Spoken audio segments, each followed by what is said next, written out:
First off, flex some geek, yeah, we quick to Yo. Hey, what up, B? This is Slong John. Hey, I got a question for you, nigga. What dude you about to club? You stole my dildo last night? Bro, I've been looking for that shit everywhere, bro. I can't find my dildo anywhere. What? I ain't using that shit for ass play, bro. I'm using that shit for unclogging shit, clutching my ass, motherfucking play with my dog, bro. I'm looking for my dildo, bro. And you the last nigga who's been around that shit. So I need my motherfucking dildo back. Bros wouldn't on me, Joe McCont, they all on it. Back here, bros wouldn't on me, Joe McCont, they all on it. Back here, bros wouldn't on me, Joe McCont, they all on it. Back here, bros wouldn't on me, Joe McCont, they all on it. Back here, bros wouldn't on me, Joe McCont, they all on it. Back here, bros wouldn't on me, Joe McCont, they all on it. Back here, bros wouldn't on me, Joe McCont, they all on it. Back here, bros wouldn't on me, Joe McCont, they all on it. Before the side fell out the game, ain't have no bros to hug. The semen never spud, they used to think I wasn't sus. They wouldn't holler cause my product wasn't swollen up. I guess they changed their mind when them sweaty nuts came rolling up. They see my booty scar, now they wondering if I'm large. Now they wanna lose their jeans, show me penis, sniff my fart. Now they diving low to sniff me, now they booties twerking, kiss me now. They swallow up my kids with no bib, they some sissies. Now toot that ass, keep it low, gate fecal scroll. Johnny Long here on the low, the pipe show was about to blow. Thought that pipe was in my grill, I licked some cake and drilled. I wrestled with my tongue till I was queer. Chill, I said before the pipe was in my grill. Before I licked some cake and drilled, I wrestled with my tongue till I was queer. Chill, I said before the pipe was in my grill. Before I licked some cake and drilled, I wrestled with my tongue till I was queer. Chill, because Back bros wouldn't on me, Joe McCont, they all on it. Back bros wouldn't on me, Joe McCont, they all on it. Back bros wouldn't on me, Joe McCont, they all on it. Back bros wouldn't on me, Joe McCont, they all on it. Back bros wouldn't on me, Joe McCont, they all on it. Back bros wouldn't on me, Joe McCont, they all on it. Back bros wouldn't on me, Joe McCont, they all on it. Back bros wouldn't on me, Joe McCont, they all on it. I remember back then, the Gucci aroma was rancid. I'm seeing pus bubbles spewing out the penis. He brandished a couple seconds. I saw poop, her ass was just too ugly. Same guys, a year later, wasn't shocked when I fucked them. They see me drilling gas while I'm turning organs to jelly. They ain't as dripping cause my meat be weighing more than the deli. They know I'm straight, playing gay just for play. Two squads in an Escalade with no signs of escape. They know that I got it made. I'm a booty busting baller. He should want a nigga now, so I'ma make some time to call him. I'm installing, going balls deep, get cerebral palsy. Boy, I'ma claw off that ass till it's raw meat. I'm Dyke Jones, you know it from the dookie stain. My penis hang hella range, I'm gon' spray your brain. I'm Dyke Jones, you know it from the dookie stains. My penis hang hella range, I'm gon' spray your brain. Because I know I stole your money and shit, but listen, bro. Alright, you don't steal a nigga steal though, man. That's just foul, man. Okay? I never did that shit to you, bro. I know I stole you $5, nigga, but come on. You ain't gotta do shit like that. I mean, bro. Hey, what the fuck? Oh shit. Oh shit. Get it off!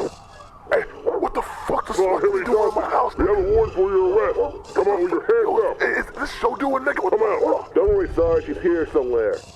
Oh shit. Our canine unit's using this sex toy here to find them. Sex toy? Hey, nigga, that's my film, nigga. What are you doing?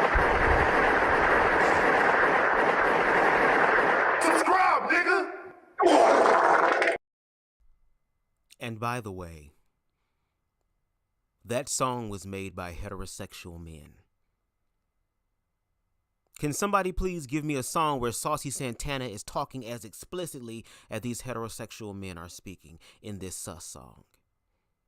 Can someone please point me to the song of Lil Nas X singing explicitly the way that these heterosexual men in these sus songs are speaking and talking about, which goes again with the title.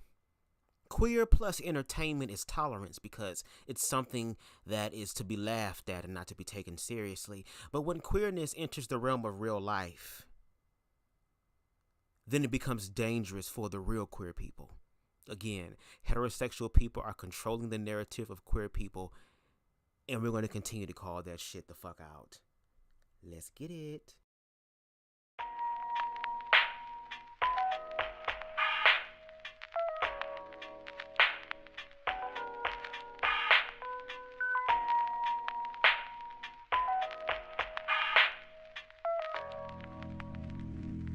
You live in a different world.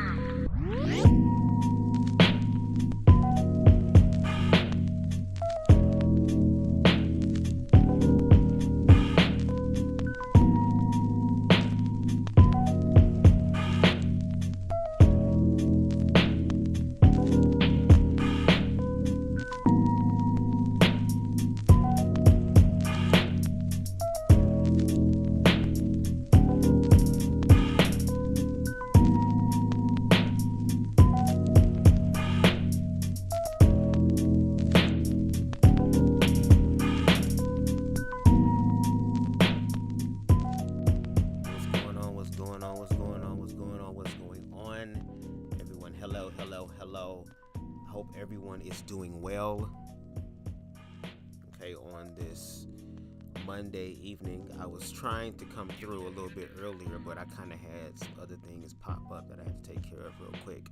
But here we are again, y'all. I was gone for a week, so I'm trying to put in the work and get back on course. Okay, again, shout out to Deshaun for the inspiration of this live. And again, if anybody else has anything they would love for me to give my commentary on, please, you can DM me on Instagram, because that's where I'm the most active, on Instagram. So you can DM me over there. But yes, today we're going to continue the conversation about y'all, we can't make this up. There is literally an onslaught going on against real life queer people, but yet heterosexual people can still make fun and make jokes and turn people's experiences into something to be laughed and to be mocked. And again, queer people like myself are coming into the equation, pause, okay, on you niggas, but coming into the equation to, like, I understand that people feel like that queer people are messing up the party for everybody, but the thing is that y'all not inviting the queer people to the party. You're making fun of them outside the party. You're demonizing them outside the party. You're not opening up the door and the gates to allow the queer people into the party so that we can all laugh together. But when there's a will, there's a way. So there is a way that we can all laugh together if we start playing our games against y'all. But once queer people start doing that, then unfortunately queer people are crossing the line.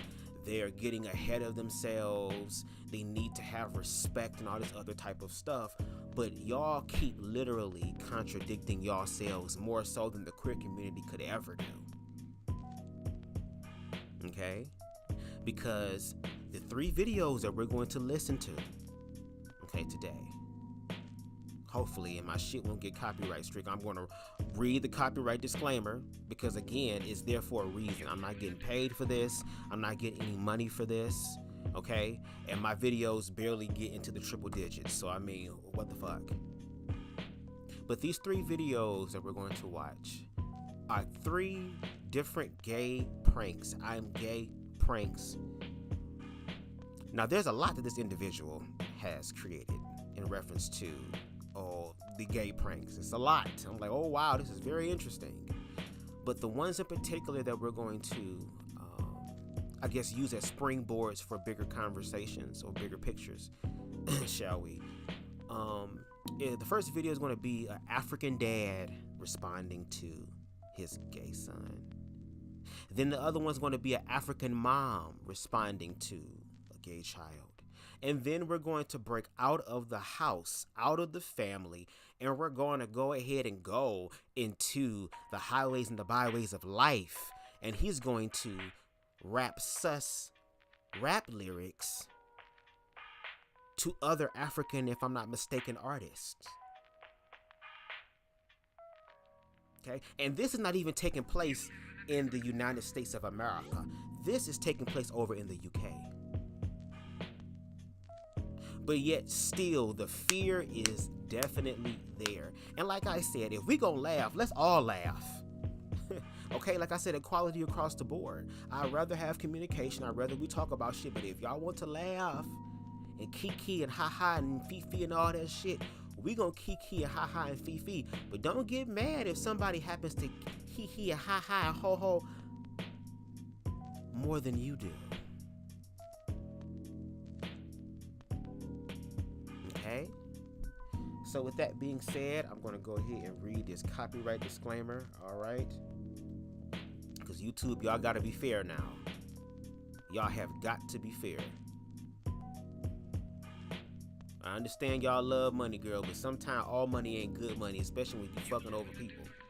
People who end up spending time, effort, and energy creating in their own realm, in their own way, to be able to give to your platform. Anyway, copyright disclaimer under Section 107 of the Copyright Act 1976, allowance is made for fair use for purposes such as criticism, comment, news reporting, teaching, scholarship, education, and research. Fair use is a use permitted by copyright statute that might otherwise be infringing. Nonprofit, educational, or personal use tips the balance in favor of fair use. And I felt like I had some sort of picture about some other stuff about... Hold on, the disclaimer. Do I have it in here? Yep, here it is. All the videos, songs, images, and graphics used in this live belong to their respective owners, and I or this channel does not claim any right over them. Okay? I'm just saying. Now, again, the live that we're going to be... Matter of fact, let me check and see if my audio is good, because... people in the live, but y'all ain't saying nothing, which means I got to believe y'all the ops. But it's all right. Hey, how you doing? I'm glad you're here. I wish y'all would say something instead of just watching. Hold on one second. Let me make sure we good. Okay, yeah, we good. We smooth. Put this down somewhere. So, again, the content that we're going to be using as springboards in this conversation is from a YouTube channel by the names of DemzTv. I had something pulled up about him. Hold on one second. Hold on. Okay. One second. I'm trying to pull this up. Okay. This is DemzTv, who is a YouTube personality. Okay. Who is from England. And he does pranks, challenges, and comedy videos on his YouTube, which has accrued more than 130 subscribers for his DemzTv channel. His videos on the platform have been viewed over 11 million times in total. Okay, so this is his livelihood. This is where he creates his content. And to an extent, I'm not gonna I guess in a sense, hold his life, because I got to understand or believe and give the benefit of the doubt that this individual is just trying to make people laugh, and he's using, I guess, this experience to make people laugh. I just wish that in this social climate that we're in now, if you're going to do these pranks and laugh and stuff like that, there needs to be some sort of disclaimer. What's up, Queen Amber? Or something after the fact or before the fact to say, hey, look, I have no problem with queer people. This is just, I guess, an attempt, me trying to make light of a very traumatic situation for a lot of queer people, and to be able to see if my parents are queerphobic and if they're responding in a queerphobic manner, to be able to have a conversation and say, okay, but what if I was gay? Would you still respond in this way? See, if it was more in that realm, to where it was more so objective, to where it's I can be funny with my stuff, but still see the other side and try to diffuse queerphobia. And again, I might be giving him a lot, because there's a lot of queer people fuck that. And especially as y'all will see in the videos, a lot of y'all as queer people might be triggered by these experiences because they might be similar to your own. Because a lot of black queer people have had very negative, traumatic queerphobic experience, to the point to where even me and my father, our relationship has gotten a lot better, and I know it can become a lot better, but because of a particular queerphobic experience that happened years ago, it really traumatized me to where it's I feel like I can't open up to you about my life, and you helped to create me. I want you in my life. Okay, so let's take a look at the first video. Again, copyright disclaimer, fair use is enacted. I don't know if I have to show the video and then hide the video and play it again. I don't know, because over here it tells me whether I'm in violation or something. Right now it says excellent. So when we put these videos up, I don't know. I'm going to try to make them not too big though, okay? Because I'll make them kind of small, in the left corner of the screen. And I feel like I shouldn't get any sort of strike placed against me, because when I was looking up this video to show y'all, again, for commentary purposes only. There were other people who literally were reacting to the video on the screen while they were on the screen. So I hope that it ain't no bullshit. Okay? What's up, Queen Spicy? Please make sure y'all do hit that like button, okay? It's the best thing you can do over here on BubzDaGawd. So with that being said, let's go ahead and get into the motherfucking ish. Again, this video here is the video where you gonna play the music, bitch? Okay, cool. It's a video where he is pretending that he and his friend is like making out in his bed, and his father happens to walk in and catch his son, quote unquote, in the process of making out with his male friend, and we're going to see the response. And then also there is going to be 2 articles that I'm going to read. And again, I wish I could put all the information in the description box below right now, but because I'm using OBS, I kind of forgot to put it in the description. I thought I was going to be able to do it in YouTube Studio, so I won't be able to put the links and everything in the description box until after the live. So y'all just gonna have to bear with me, okay? Especially if you're an individual who likes to read along with me, okay? But let's go ahead and get into that first video real quick. Y'all ready? Let's get it.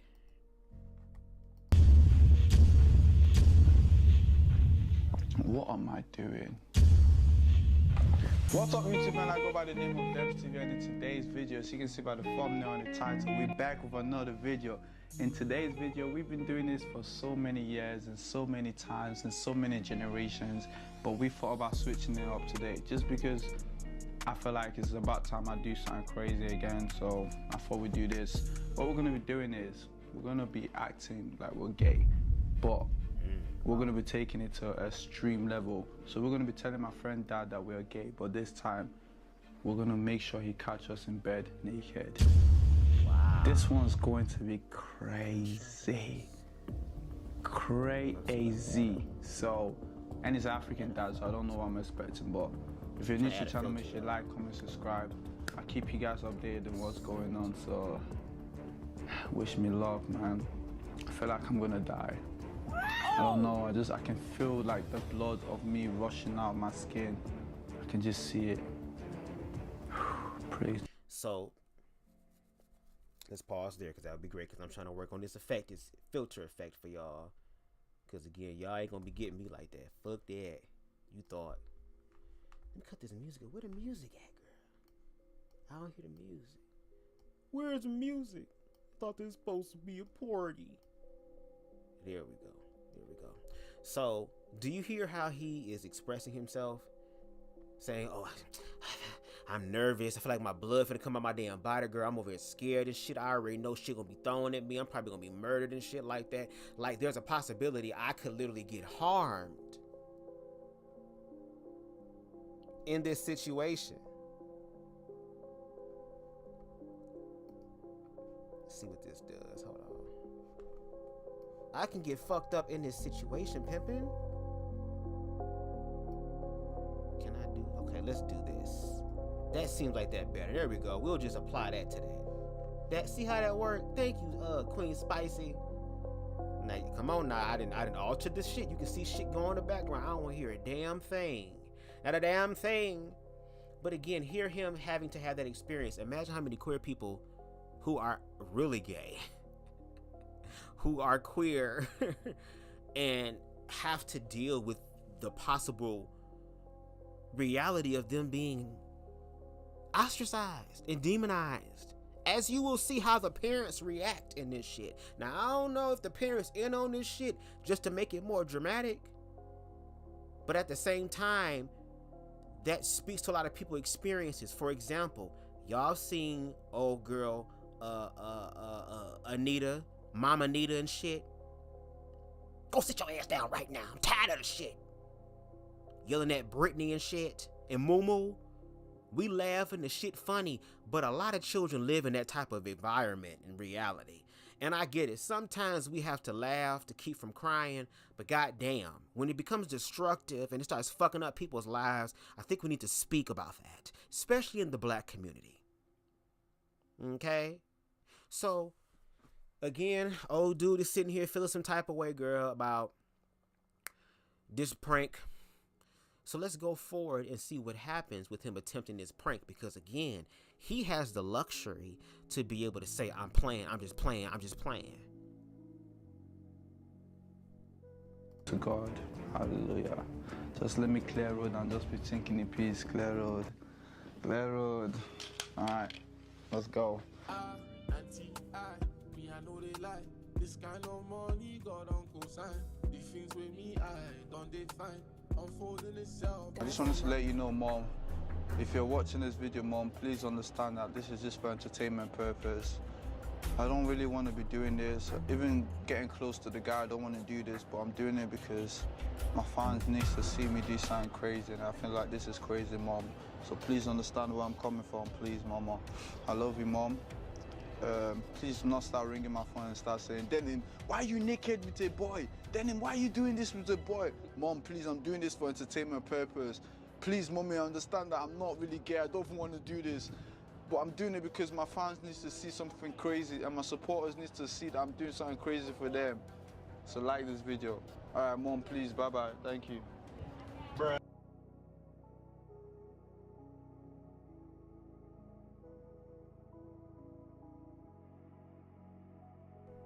My mic was off the whole entire time. God damn. I was like, what the hell's going on? Lord. How much? Y'all probably didn't hear shit. Y'all probably was like, what's going on?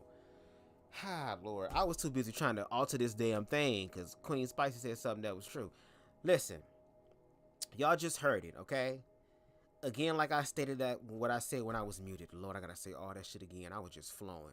That'd be the shit. Anyway, what I was saying is that in the beginning. Wait, first of all, did y'all hear any of this? This me reading the copyright disclaimer and shit? Did y'all hear anything? Cause I want to be sure now. But anyway, Lord Jesus help me. Oh, I hate when that shit happened. I thought I was good. The mute monster got me. Damn. What I was saying was that in the beginning of the clip, he over there nervous as hell. Oh my god. Oh my god. Oh, I feel like my blood is boiling in my skin. Oh my god. I feel like I'm going to just imagine all the things being thrown at them. Like that feeling of like, oh my god, what the hell is going on? Whoop-de-whoop-de-woo. Just this fear-based energy. Imagine all the queer people like myself who had to feel that way when they were coming out. Because there were some queer people who got caught, and then queer people like myself who had the ability to be able to, thank you, Queen Spicy, to be able to walk in my truth. And the consequences of what my walking in truth looks like, I had to find a way to accept that. So him being nervous and us just hearing him call his mom and say, Mom, look, Ma, look, I'm just playing. I ain't gay for real, I promise. I promise I ain't with that gay shit. I'm not with that dick in the booty shit. I promise I'm not with that shit. The motherfucking song that was played in the beginning made by heterosexual men, I'm like them. I'm just playing. I don't want to actually do the gay shit. I'm just letting you know right now, my fans need something crazy to see. Something crazy to see. And it's all a prank. It's all in good faith. It's all in fun. It's all in entertainment. And it's kind of like, again, if you're going to sit up here and prank and do this type of stuff, there needs to be some sort of completion of the circle by bringing some awareness about what the stuff that queer people go through. He even said, I don't want to do this. I don't want to get that close to a man, but I gotta do it. I gotta do it for my fans. You don't have to do that. You can also show us your other comedic talents, but this seems like a very cheap ass way to get a thrill. And what I'm starting to realize, and shout out to my bro Harold for saying this, but even when we quote unquote had these conversations about queerness, they're only having the conversation because they know the conversation is going to bring in views. Not bring in views because people want to learn and want to become better human beings and shit, but it gives them opportunity to go ahead and release their queerphobia and champion for individuals who have more balls than they do to be able to speak their true, genuine queerphobic nature against people. Okay? But again, I'm going to try to give DemzTv grace because again, he's just trying to have some shit happen to get views. And there are some people out there who are so hungry for the attention, they will do anything to get it. Okay, let's continue. Alright guys, meet Josh. Josh is gonna be helping us do this prank for today. Bro? I'm fantastic. Hey, good man, how you been? I'm fantastic. Fantastic, why do you like to say fantastic? Clear road. Alright, you like saying fantastic? Alright, fair enough, man. Hey, this is the only guy that I know that is the most, like, he's so respectful. Like, out of all my friends, I believe you're the most respectful guy I know, man. Thank you so much, bro. Look, the way he even talks, the way he, like, arranges himself, like, I respect you, bro, like, big time, man. I give it to you. I respect you a lot. But today, you have to come out from your comfort zone, and we're going to be pretending we're gay. Right. Oh, say less. Alright guys, so we just got to Josh's house. What we're gonna do is set up the cameras everywhere in the living room, parlor, that's the same thing. Bruh. We're gonna set up the cameras everywhere in his house, basically. Alright, so I believe Josh's dad will not be there at the same time we're gonna be there, so hopefully we can get there before him to set up and everything. We're gonna be setting up the cameras literally everywhere in the house, just for our own safety, because we don't know what's gonna happen. I don't believe this scene is just gonna be in one room. I believe that it might happen in the living room, parlor, like, just for our safety, we're gonna set up the camera literally everywhere to capture everything. So there's already this foreboding shit that's coming about now. It's already just not the fact that, oh, we're gonna give you all the angles of all the excitement, but it's kind of like, girl, we gotta set this shit up because we might die in this shit. There have been people who have done pranks and have got fucked up. How many times have we seen white people go in the hood and just walk up to people and slap them in the face and not get expected to get punched or shot? And then when they get shot, it's a prank, it's a prank. I didn't know it was a fucking prank.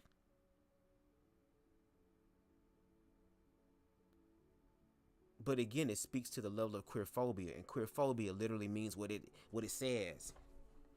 The fear of gayness. If my child is gay, there are all these fear narratives being thrown out, and there's nothing healthy there. Even though there are queer people who have lived these experiences and parents of queer people who have already dealt with the energy that a lot of y'all are afraid to deal with, and they were able to survive and become better from it, that information is there, and meanwhile y'all still don't want to listen to it. Okay. Anyway, let's continue. Alright guys, so we're at Josh's house right now. Are you scared? Nah. Josh is got it in the bag. Do you wanna? Yeah.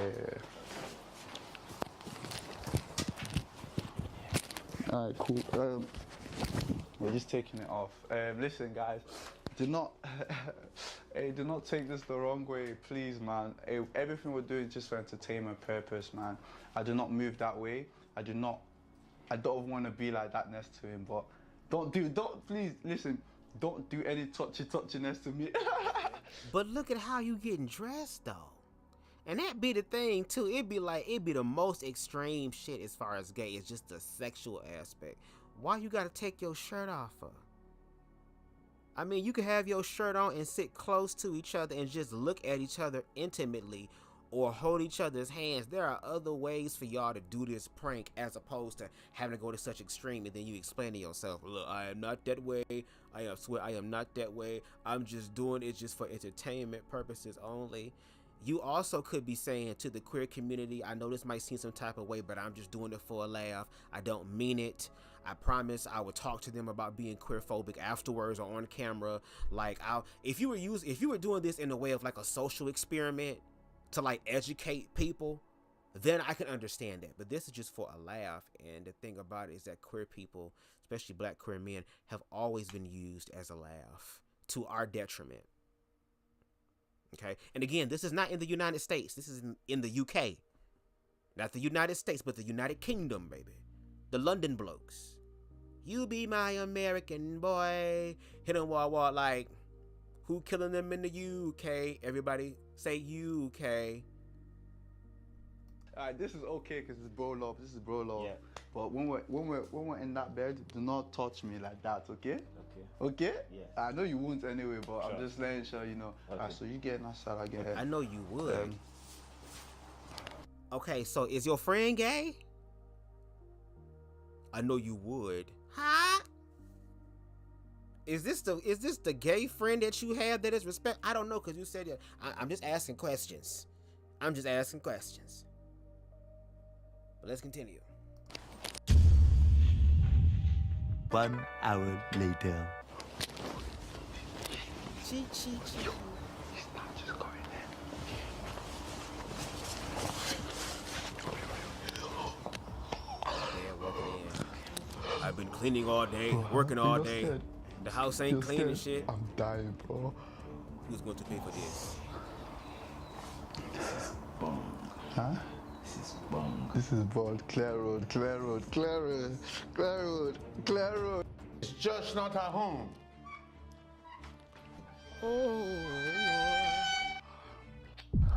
Lord of Jesus. Oh.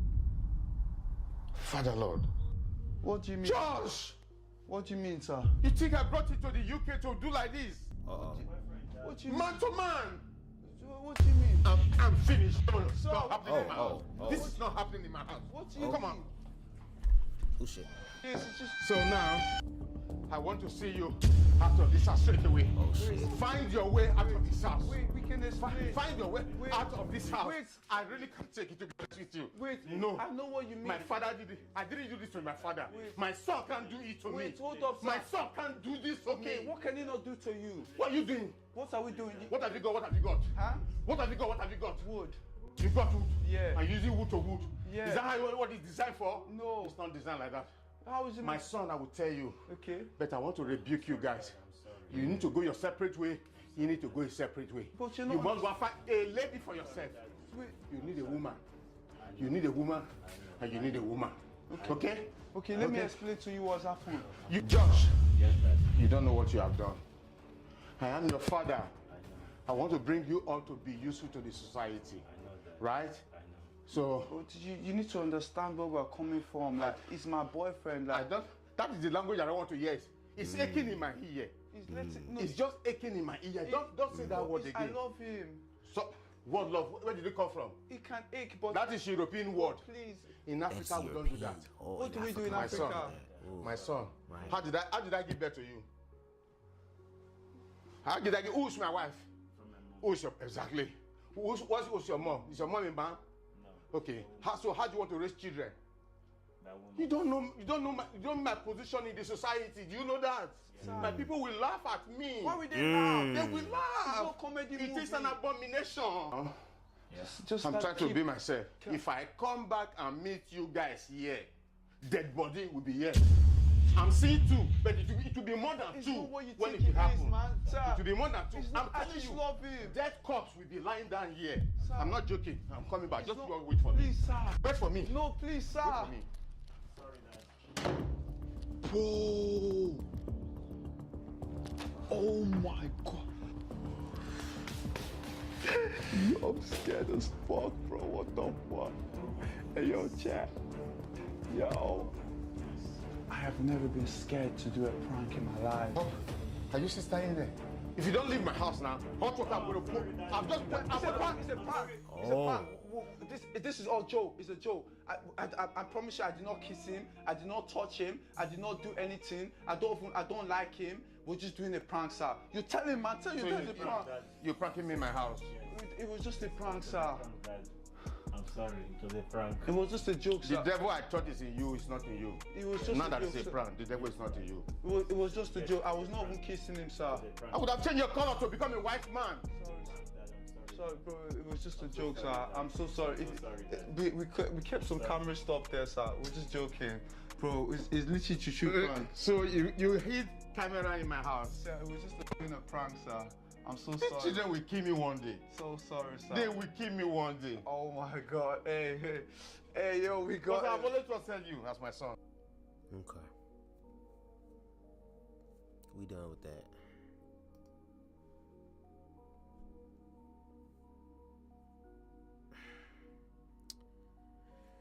This article is from The Guardian. Okay. This is back in 2016. And I just pulled this up because I just saw the ending part. Just made me remember this.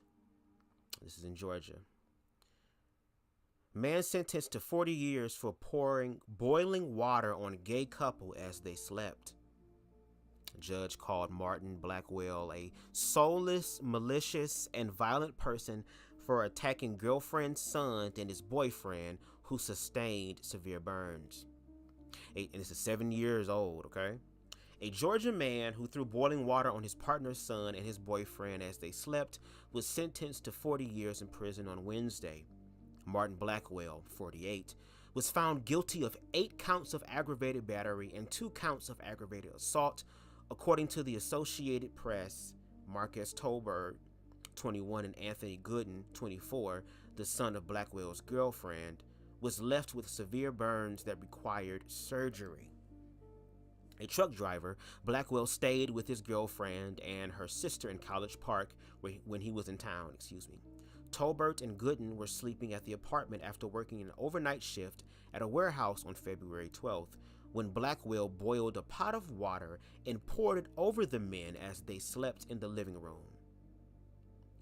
They were stuck together like 2 hot dogs. So I poured a little hot water on them to help them out, Blackwell said to police, according to the Washington Post. They'll be all right. It was just a little hot water. His lawyer said he did it because he felt their behavior was disrespectful and that he often made inappropriate comments to members of the household, asking about their sex lives or using derogatory names. Quote, "We're not going back to when you get to treat people differently because of who they are," prosecutor Fannie Willis said.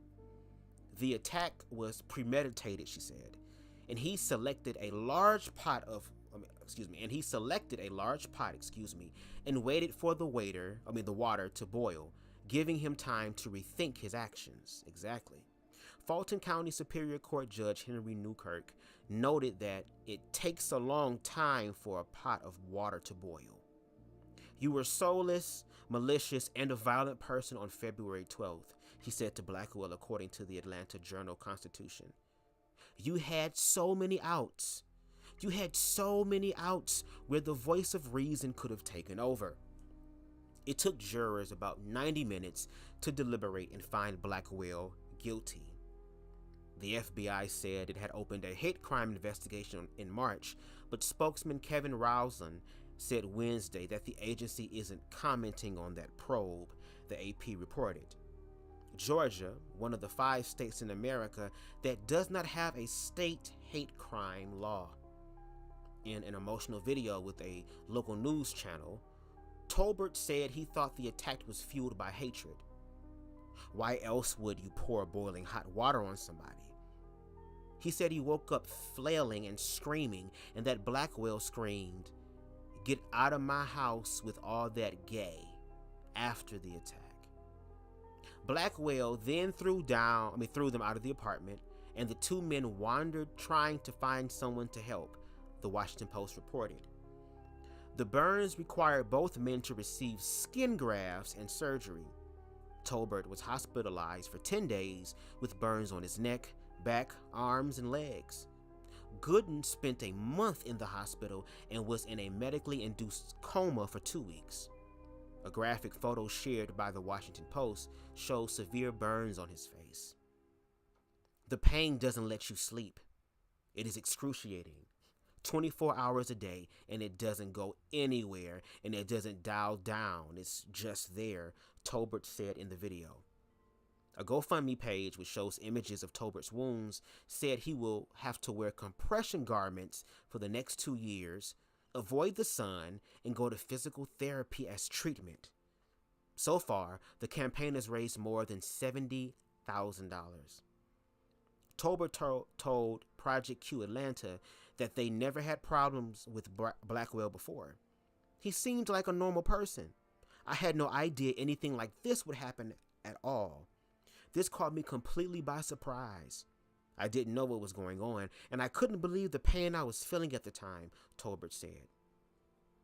Blackwell never took the stand during the trial and appeared to show no reaction as the verdict was read. He had previously rejected a plea deal, the Atlanta Journal-Constitution reported. "I'm ecstatic," Tolbert said to the reporters. I think justice has been served. Okay? So I wanted to share that with y'all. Okay? Because we saw this man react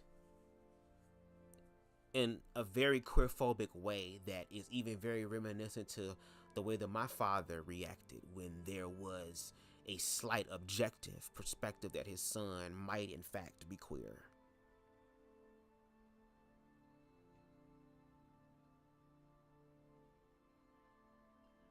That man almost had a nervous breakdown, said, I can't take this shit, was about to have a heart attack.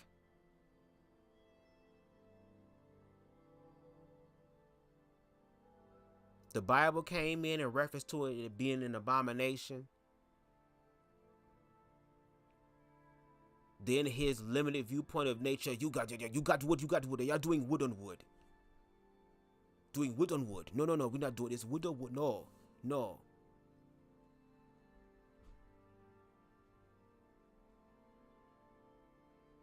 And then he really started speaking some truth, which I think is the biggest thing that parents struggle with in reference to some sort of queerness being in their home or around them, their children, or their children being queer. He said, people are going to laugh at me. They're going to laugh at me. I cannot go anywhere in the community that people are going to laugh at me. Everywhere I go, I will be known as the man who has homosexual demon for son. I could lose job. I could lose all these things for me. I can't. That whole fear-based ideology, to the point to where when the man came back in with boiling water that he was getting ready to pour on people and actually manifest possibly another situation we just fucking read about, he jumped up and said, I'm just playing. Look, I never touched him. I never kissed him. I have it recorded here. I will show you everything. That level of pleading and, oh my God, I'm just playing. That is an unfortunate reality for a lot of queer people. Even when they are being open and honest about their sexuality.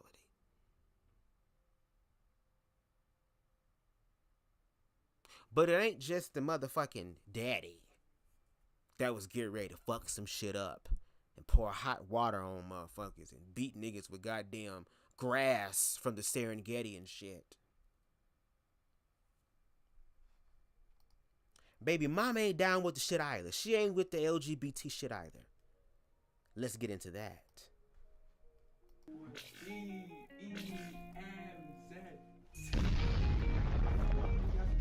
Relax, and today, listen, it's 2021, man. We have to go home big this time. This year we have to hit 100K. This year we have to just improve a lot of things. Quality, income, innovate. 2021, this is my year by God's grace. But in today's video, man, I know you guys are loving my pranks, so you know what? I said let's go extreme today. I'm gonna be pretending I'm gay. Yeah. Me pretend I'm gay. I'm joking, no homo. Listen guys, I am not gay. I officially like my women. How this video is gonna go out, I called my boy, I told him, yo, let's prank him when he was down.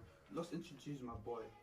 Hey, listen man, introduce my boy. Introduce yourself, let them know what's going on. It's your boy, Flaming Roses. Hey, well, I go by Flame now. Hey, tell them about your channel. Oh yeah, I got my YouTube channel. Hey, please subscribe to him. Yeah. We'll be down below. He's helped me out, so you help him out now. Support. Nigerians, if you're a Nigerian family, tell them, you know what to do, you subscribe. But anyway, them. listen, we're gonna go and set up, then we'll tell her, our auntie, this beautiful young man is my boyfriend. Yeah. Hey, listen, no homo, man. I am not gay. It's just everything we do for this video. Do you see how just cringy that is? Like everything. But the gag is,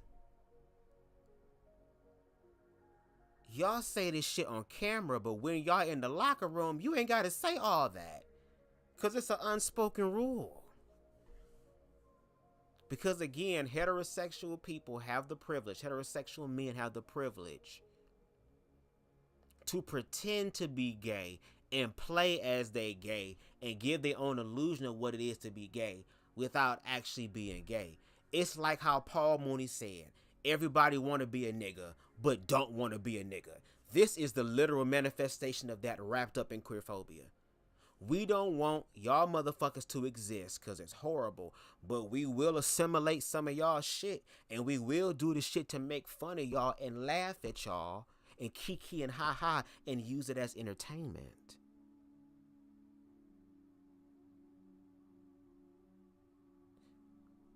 Let's continue. It's for jokes, entertainment only, but make sure you like, comment, subscribe. I want to go big this year, so I want to hit 5k likes. I know you guys have all subscribed. Like, comment, subscribe to your boy DemzTv. I'm out. Peace. Check me out, guys. Oh man, DemzTv is gay for you guys. So make sure you like this video right now. If you don't like, I'll bang your Hey head. man, listen, everyone's still trying to get lit 2020, man. 2021, I mean. Look at that.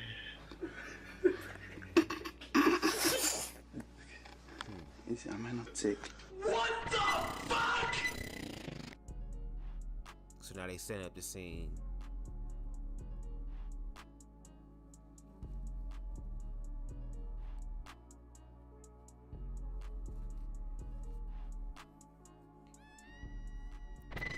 Hey, y'all just be giving queer people all this type of ammunition to use against y'all. Like, do y'all even be paying attention? Okay, mama sat down. So yeah. Oh shit, what's Remember yesterday we were talking about like getting married and everything. Yeah. We were talking about girls and I didn't reply back. It's because I don't know how to tell you about. Oh shit. Everything. What is it? Yes, I'm not.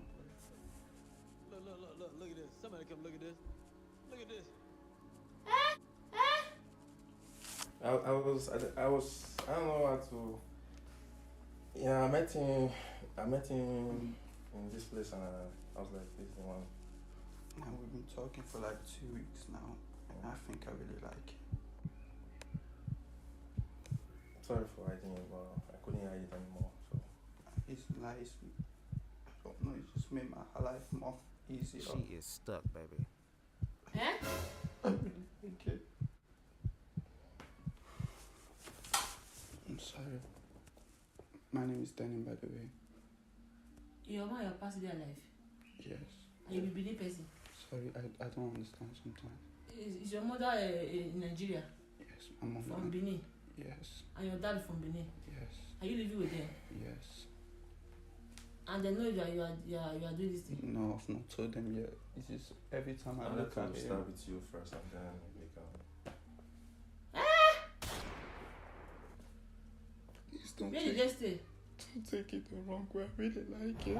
Oh! I better come out and remove your hand from remove your hand deep. But wait, mom.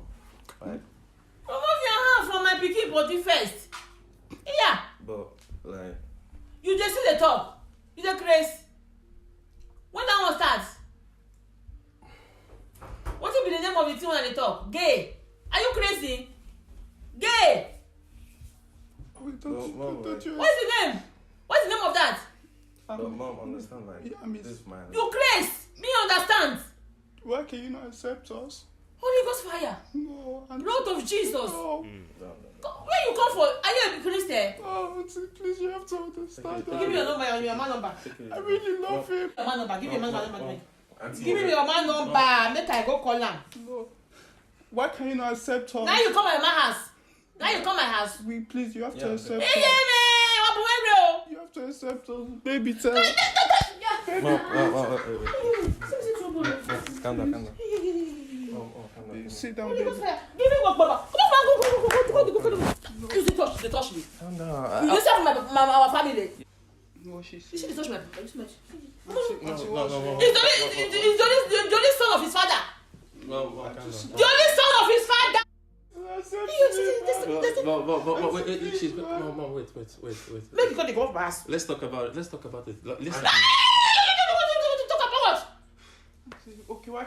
Ooh, we had a quarrel, and I let myself go, and I said so many things he didn't know, and I was so sad. But I don't think he's coming back, baby. Again, this is not just something that is happening in America. This ain't a black Kojic mama. This ain't a black Baptist mama. This ain't a black AME mama. This isn't, hell, let's take it out of the church. This isn't somebody's black trap ass mama, somebody's motherfucking alpha ass mama, baby. This is somebody's mother in the UK that is also black, that does not have the African American experience, who also is sharing in the universal fear of queerness. It just happens to be black from somewhere else in the world. You heard the father say, you go that European shit, you bringing that white people shit over here. But y'all willing to motherfucking live like white people and make money like white people. And now the mama over here sounding like a goddamn fucking rooster at the crack of dawn, just going the fuck off. Got her over here stuttering worse than Andrew Caldwell, and you know damn well he's a stutterer. I stutter too, but I ain't got nothing on Andrew Caldwell. He talks like that all the time.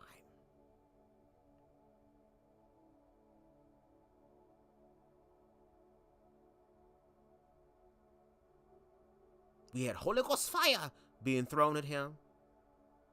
The blood of Jesus thrown at him. And one thing about it, I would say this. Dems, I ain't gonna hold you. He acting his ass off. In reference to acting and looking at it from that perspective, he is acting his damn ass off, throwing and crying. I love him. He acting his ass down. Because again, there are individuals who have done that, who have shared their partners or whoever they're in love with their parents, who then have to deal with the fear of the repercussions of that. To the point to where the mama said, hold on, your dad from this area, your mom from this area, and they know you doing this European shit? And they okay with this? Because again, if they're going to laugh at me, the people are going to laugh at me. If they find out that I have a sissy son, Bombay-clad son, Boati boy son, I'm not even from Jamaica, but I'm speaking Jamaican shit in Nigeria. Either way, they're going to laugh, hee ha ha, at me. No, it don't go down like that, no. Let's continue. You know, I said so. He's the only son of his father. And it's my lover. Love you, what? Come on over there. Me, come on, I see that face. No, me, come here, me, yo. Gay. What do you call him? Gay. Yes. You should say yes. No. Baby, please tell her, man. Tell her. I'll come by sister face. Here. No. Don't touch me. Please. Here. Don't touch me. Don't touch me. No, don't go. Look, hey, auntie, please don't touch my baby. Baby, come here. Baby, please, man. Auntie, please, that's my honey, man. Auntie, please, man. No, let's talk about it. Honey, you okay? Why did I born you for this one when I come? Why did I born you? I born you because that didn't for me. Auntie, please. Baby, be careful, baby, be careful. Honey, auntie, please. Auntie. No, let's talk about it. Why are you calling people? What is wrong with you now? This break is not use a bomb. Like my cutter. Why are you calling people? Hello? Mama, come if I will keep you. Auntie, please, that's my boyfriend. That's my boyfriend. Stop. My boyfriend. No, let's talk about Mama. Let's talk about it. Let's talk about it before you Hello, Mama. They call now before I kill somebody. When you say I kill somebody, they call now because the man won't die so. The man won't die so he won't die. The man won't die so I won't kill him. Before you say I kill him, can you kill me? The man don't start again. Eh? He can't one person. You see the one two gay. this afternoon. It's not like that. Gay. Auntie, look at me. See me to trouble, no. Before I kiss up a nice fucking person. See the point, and they come and have this afternoon. They're going to tell me, I sit down for here. I sit down for here. I sit down for here. They think of my life here.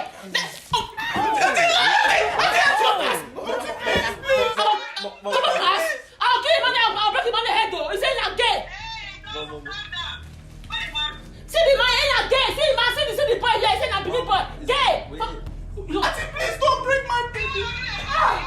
Let's talk about it, Mom. I'll kill him. Mom, the doctor's office. No. Go. I'm leaving. Sorry. I'm sorry. See. Oh my God.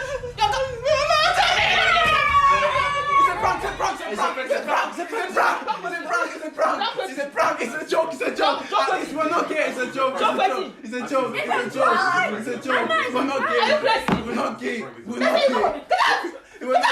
We're not gay, Auntie.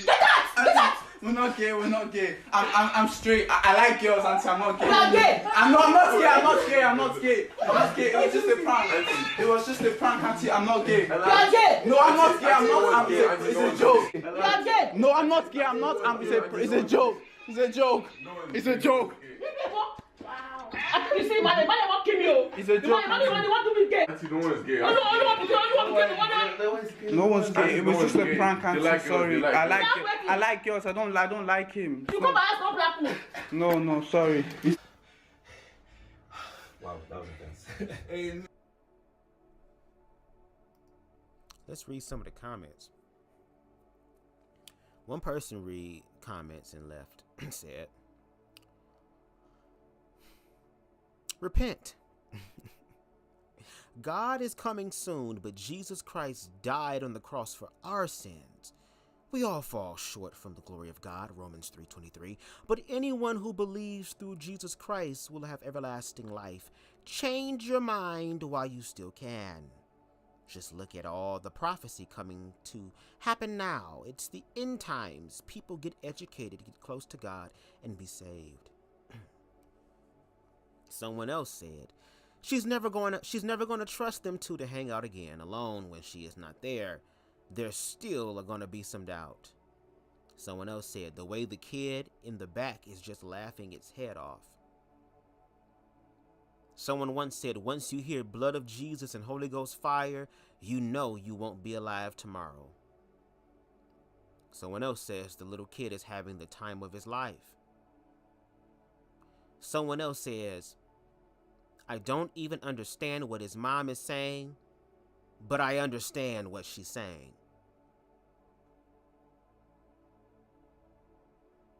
Every time she said, LOL, in the face she made. Dames. I'm not gay, I like girls. Auntie, you are gay. I'm not gay, Auntie. You are gay.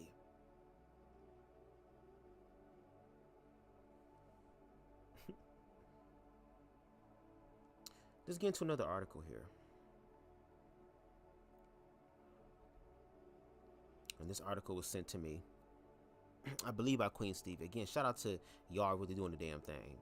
This is from NBC News, and again, I will have all this information in the description box below after the live, because OBS, I forgot to put the stuff in the description, so please forgive me.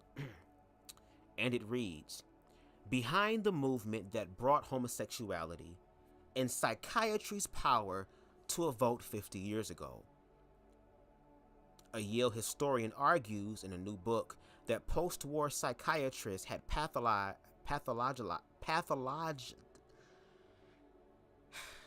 you know what I mean, girl. In a pathology, girl. My tongue can't pronounce it right now. Homosexuality to legitimize and hold on to their raw yet fading political power. Okay? This is by Benjamin Ryan, and this was produced on yesterday. Okay? 50 years ago, the nation's psychiatrists effectively put gay people's mental health in their very own place in society to a vote. 5 months prior, on December 15th of 1973, the 15-member board of the American Psychiatric Association had voted unanimously, with 2 abstentions, that homosexuality should no longer be considered a mental illness. The epochal elimination of the homosexuality diagnosis from the APA's influential Bible, the Diagnostic and Statistical Manual of Mental Disorders, or DSM, made the front page of the New York Times and Washington Post. The Chicago Gay Crusader ran the cheeky, if world-weary banner headline, 20 million gay people cured. But the policy shift was met with dismay by prominent APA members who remained wedded to their conviction that homosexuality was a pathology warranting reparative treatment. They prompted a ballot referendum on the organization's rank and filed to repeal the board's vote. On April 8th of 1974, the APA reported the tally. 58% of the more than 10,000 members to cast a ballot has supported upholding the vote. Gay people remained cured. It was a sea change in LGBTQ rights, said the APA's current president, Dr. Petros Livonius, who, as an openly gay man, represents a prime product of that change. Loosening psychiatric's grip on homosexuality. Those two crucial votes were the culmination of years of both external gay activist pressure on the APA and an internal reform campaign fueled by the myriad civil rights movement that bloomed out of the 60s. These revolutionaries sought to release the repressive grip that fraud-descended psychoanalysis held over post-war American society. Psychiatry really set the conditions within which people had to make sense of themselves, said Regina Kunzel, a professor of history and women's gender and sexuality studies at Yale University, referring to the period from about 1940 through the 1970s, where psychoanalysis dominated the psychiatric field and enjoyed its cultural and political zenith. Kunzel is the author of a new academic text, In the Shadow of Diagnosis, Psychiatric Power and Queer Life, in which she argues that historians have unrecognized psychiatric's sweeping influence over the perception and treatment of gays and lesbians during the mid-20th century. The word power is littered across the pages of Kunzel's tidy and at times harrowing account of the mistreatment and torment sustained by gay and gender nonconforming Americans at the hands of the psychiatric establishment. Psychiatrists, Kunzel asserts, were not merely interested in caring for distressed patients or exerting their influence on the culture at large. They also sought to bolster their own power and authority by proclaiming subject matter expertise regarding homosexuality and enforcing the heterosexual nuclear family as a Cold War-era bulwark against the existential threat of communism. Psychiatry wasn't just doctors and hospitals and clinics, said Kunzel, who sourced capacious documentation of gay people being locked in such asylums for years against their will. They really made bargains with the state to enhance their authority. Psychiatrists did so by partnering with the military to weed homosexuals out of the armed forces and with the criminal justice system to aid in the policing and sodomy persecutions of gay people. The pathologizing, that word, Lord, of homosexuality also influenced the federal government's campaign to flush gays from the civil service, during the Lavender Scare, recently depicted in the limited series Fellow Travelers. This swell of criminalization of gay Americans came in the wake of the Kinsey reports and their bombshell findings. In 1948, Alfred Kinsey published Sexual Behavior in the Human Male, shocking Americans with his findings that 37% of men reported a history of sex with other men. The cultural backlash to Kinsey was driven at least in part by psychoanalysts. As the countervailing anti-psychiatric movement eventually began to take hold, psychiatrists stoked homophobic anxieties with one hand while offering a solution: reparative therapy, also known as conversion therapy, with the other fueling a feedback loop that bolstered their central and supposedly indispensable place in society. Gay activism's ascent thus became dependent on psychoanalysis decline. These words is a cold reading, so please forgive me. The Mattachine Society, founded in 1950, saw the APA's categorization of homosexuality as a disease as the linchpin obstructing gay liberation.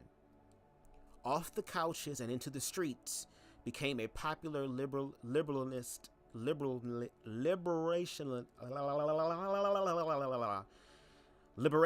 slogan, emphasizing that gay people were not mentally ill and were a force to be reckoned with. Psychiatry legitimized a great deal of horrors. By defining homosexuality as a pathology, the diagnosis appeared in the DSM's first edition in 1952. The APA legitimized a great deal of the horrors, said Andrew Scull, I'm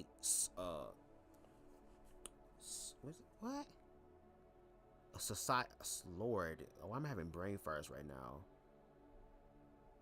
Sociology, professor at University of California, San Diego, and an expert on the event of psychiatry.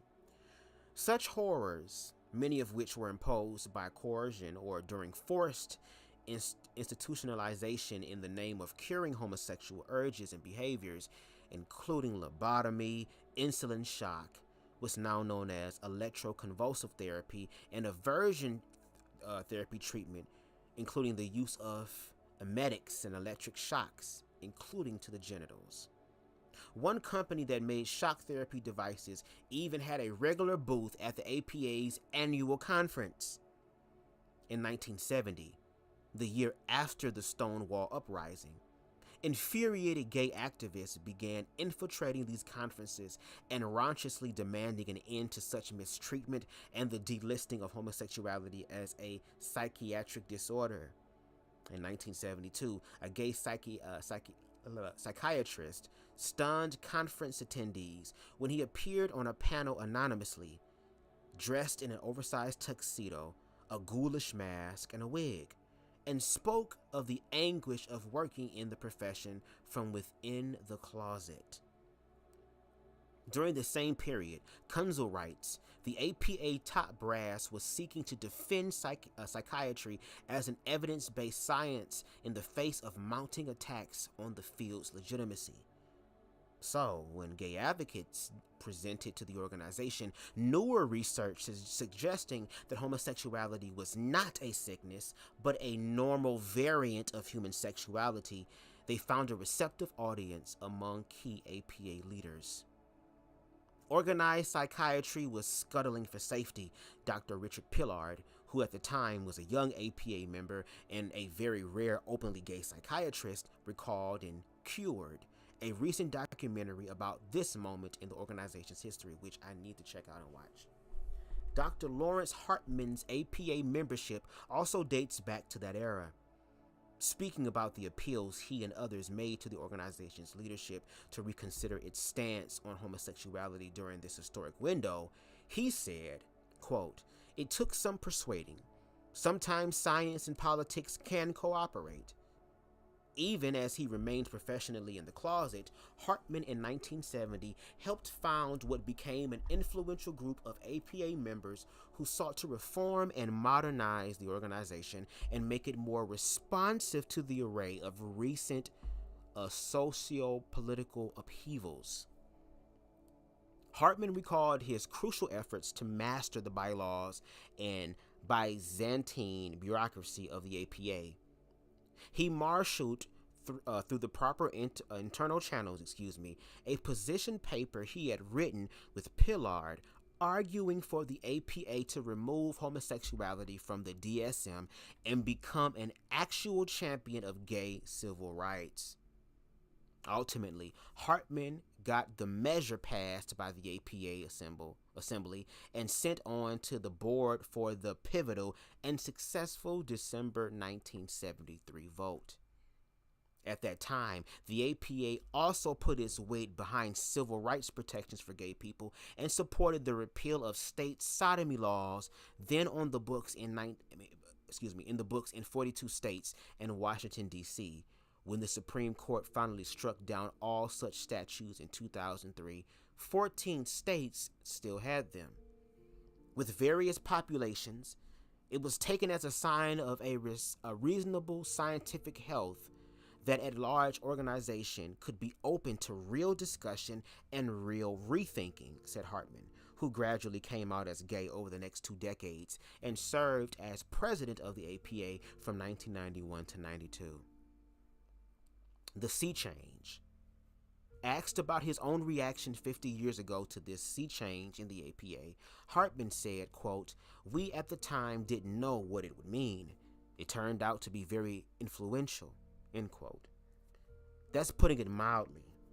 The full parade of barriers to gay civil rights, including housing and employment discrimination, laws governing sex between consenting adults, and the bans on gay people immigrating, adopting children, and marrying, all hinged on whether gay people were defined as constitutionally well or as psychologically sick, clinical pariahs at a time when all manner of psychiatric disorders were magnets for stigma and discrimination. And so, the APA's policy change sent off shockwaves that continue to course against the legal landscape. The APA did not, however, make a clean break from pathologizing homosexuality with the 1973 board vote. As a compromise in the face of resistance, the leadership allowed for a new diagnosis to enter the DSM at the time: sexual orientation disturbance, for people who were distressed over their homosexuality, including those who wished to change it. This diagnosis was then dystonic homosexuality in 1980. That diagnosis was struck in 1986, but at that time, the symptom of marked distress about one's sexual orientation was newly included in the diagnosis of sexual disorders not otherwise specified. The last vestige of the pathology of homosexuality wouldn't finally be deleted until 2013.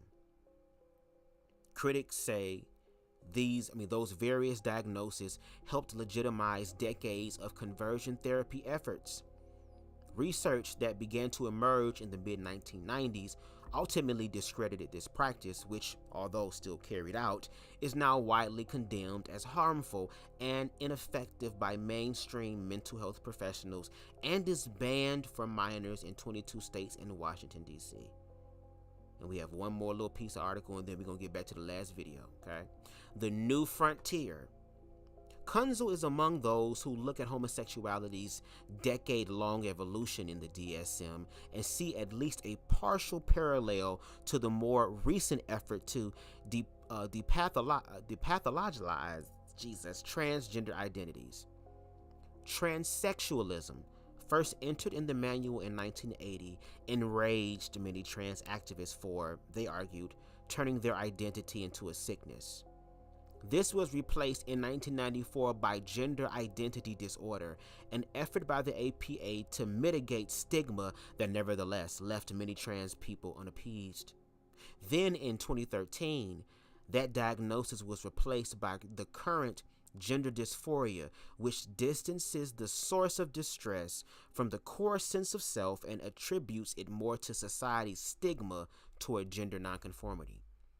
Today, there is sustained pressure on the APA to discard the gender dysphoria diagnosis and, just as with gay and lesbian people, totally depathologize trans people in the eyes of psychiatry. However, because receiving hormones and transition-related surgeries is key for many trans people to fully realize their identities, and given that insurance companies require a diagnosis to cover such treatment, a tension remains that may prove irreconcilable. Livonius, Lord, these names, the current APA president, declined to take a position on what should become of the gender dysphoria diagnosis. Quote, It's a very active debate within our field, he said. Unlike other discussions within the APA of yesteryear, we do involve a lot of lived experience in our work.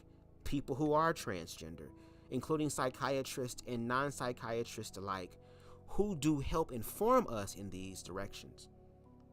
Hartman said the effort to depathologize homosexuality has a mixed relevance to the present very lively and argumentative field of gender identity, one in which he hopes to see further research that will yield clearer insights.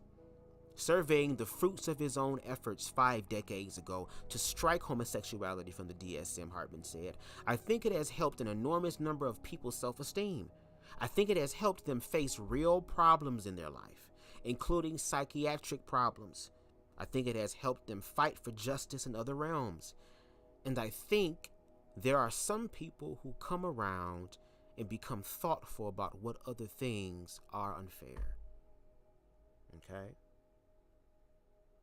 Pathologize. Thank you. I love you so much, Spicy.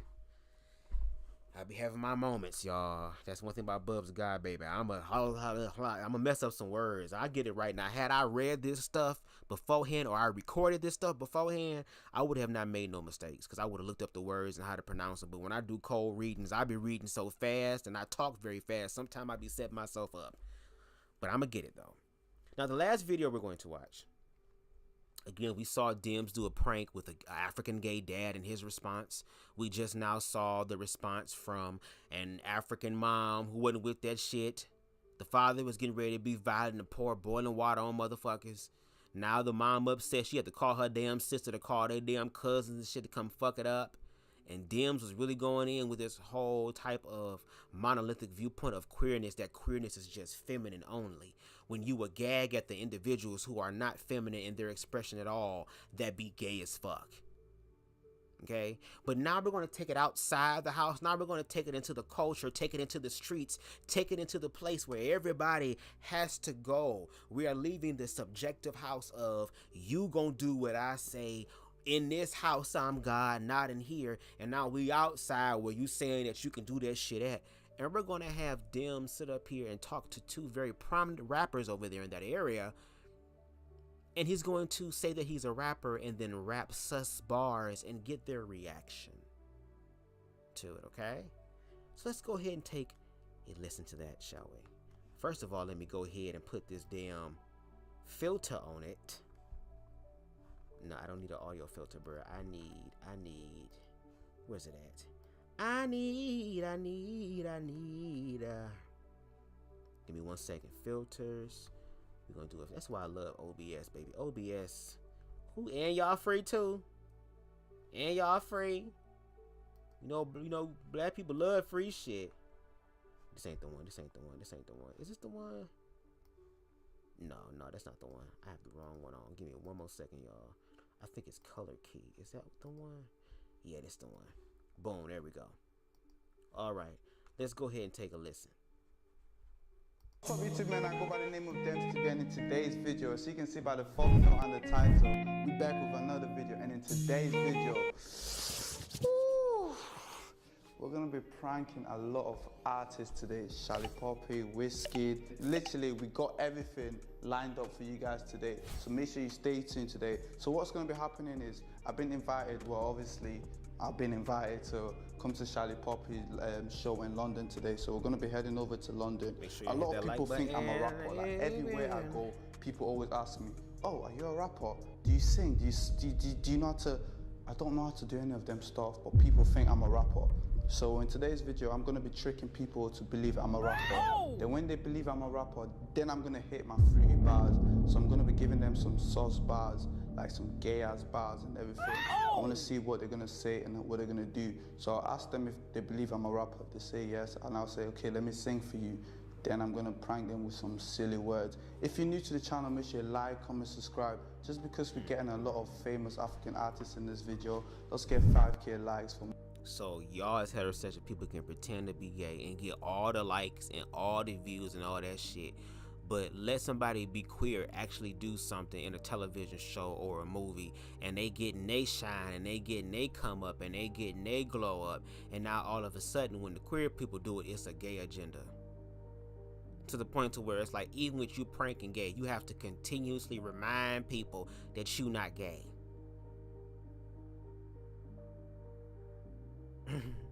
Interesting. More videos like this. This is episode 1. If you want me to keep doing this episode to more 1, artists, make sure you like, comment, subscribe. Let's go.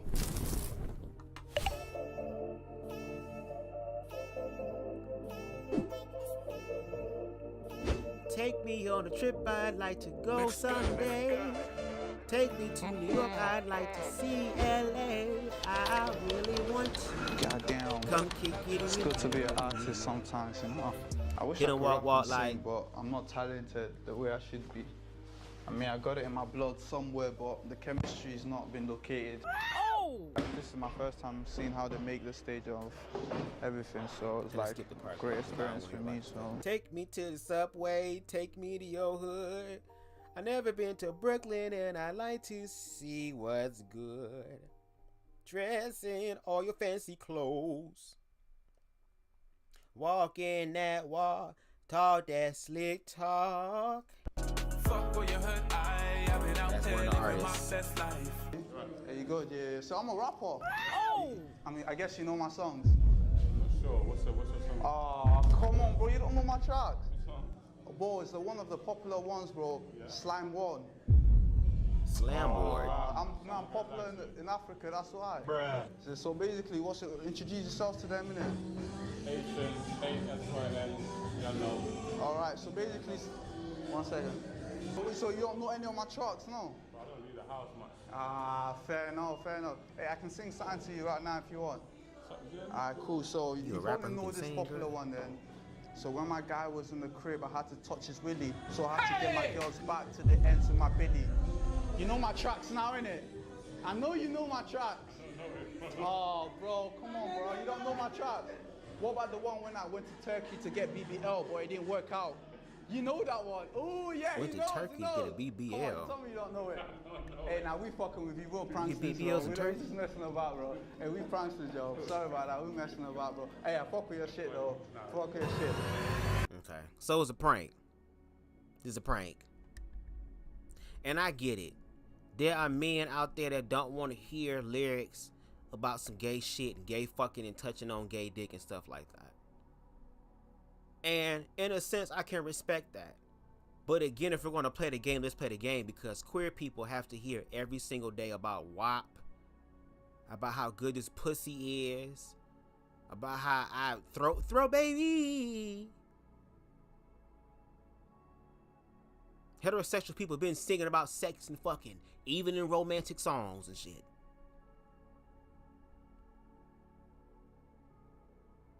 So it's kind of like, if we're gonna play the game, let's play the game, and y'all don't want to do that, and I'm gonna keep challenging y'all to play the game, because if you're not gonna play the game, then shut the fuck up and allow queer people to be. And again, I have never heard Saucy Santana or Lil Nas X say anything openly explicit in their damn song about taking nut to the face, skeeting it up their nose like cocaine, nut cane and shit. Talk about using cobra jaws to hold the dick down, girl, and keep the nut down the lungs. See how I'm talking like Alexis K. Tyler? Shout out to her. She's one of the reasons why I speak like this, because I love how honest it is and just shocking it is. But they're not saying those lyrics. I played a song again at the beginning made by heterosexual men to the beat of Mike Jones. And how explicit that song was, to where it's like, okay, I am a gay man, I'm a top, but at the same time, I like for the people that, or the person I'm having sex with, to be prepared for that, which means they have to make sure that they have done what is necessary to make this a very safe and clean experience. But in that song, they talking about all type of crap on they shit or whatever, and rectal bleeding shit. Again, where are the gay rappers speaking about this? Talking about prolapse assholes and stuff. Where is they talking about this at? The rappers. Let's continue. Second rapper.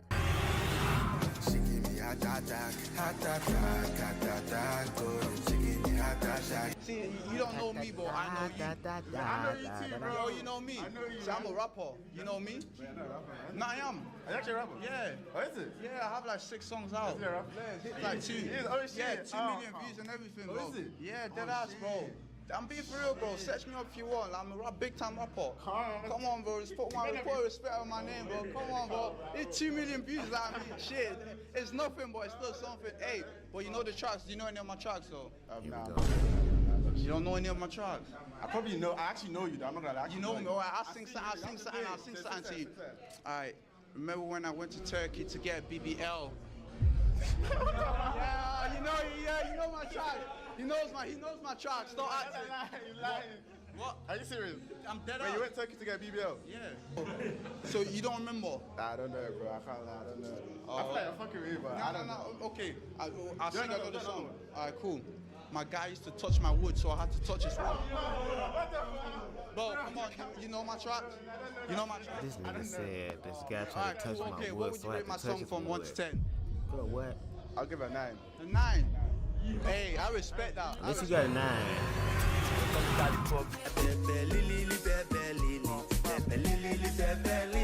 What's your name? My name is SHALLIPOPI. Okay, my name is Dems. Okay? You don't supposed to ask that question. What's your name?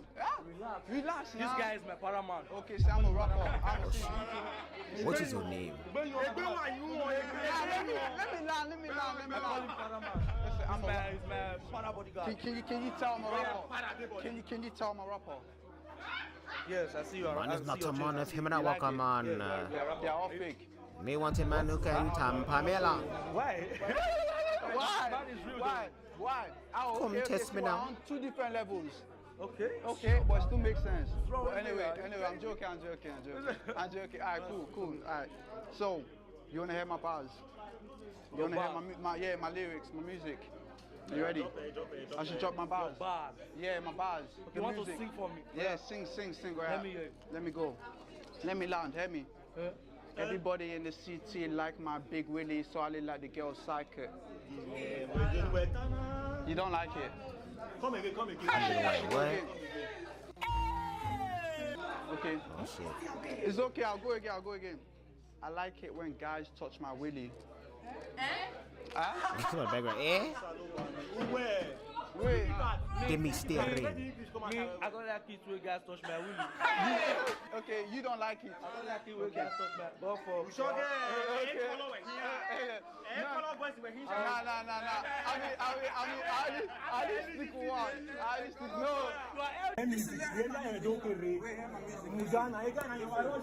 Oh, they going off, baby.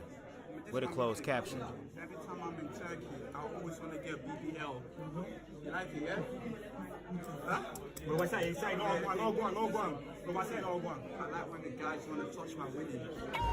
Yeah, like it. It was nice to meet you, but wasn't nice to meet you. No. That's how I doing Kevin Hart in the UK. No. Let me get it. Get it. Nobody wants to get it. No, get it. My mom always told me if I'm outside, I should be inside trying to suck a guy's willy. What? Oh. You hear that? What? In sync? What? My mom said if I'm outside. My mom said if I'm outside, I should be inside trying to get a guy's willy. Okay. You like it? Yeah. Okay, let me tell you what my mom said. Yes, I cannot pick up the phone. My mom said, sorry. Text me. Text me. Text me. Sorry. I'm going to text me. Sorry.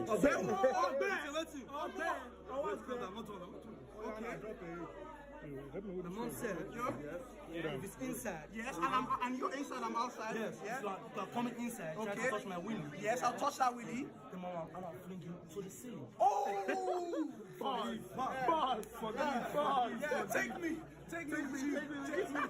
Don't leave me. No. What did I say? I said I'm gonna flip him to the wall. So the ceiling. Yes. Finish it now. Bow. Bada boom boom bow. Bow. No, that ain't you, bro. I know that. That's Soldier Boy and one of them. Super hot fire forever. Super hot fire. Holy Ghost fire. Everything is fire. Hot fire. Let me tell you something. Okay, bye. Okay, Kyle, you get nothing yet. Day by day, I saw me improv. So now that we've done that, I have one more article that I would like to read, unfortunately.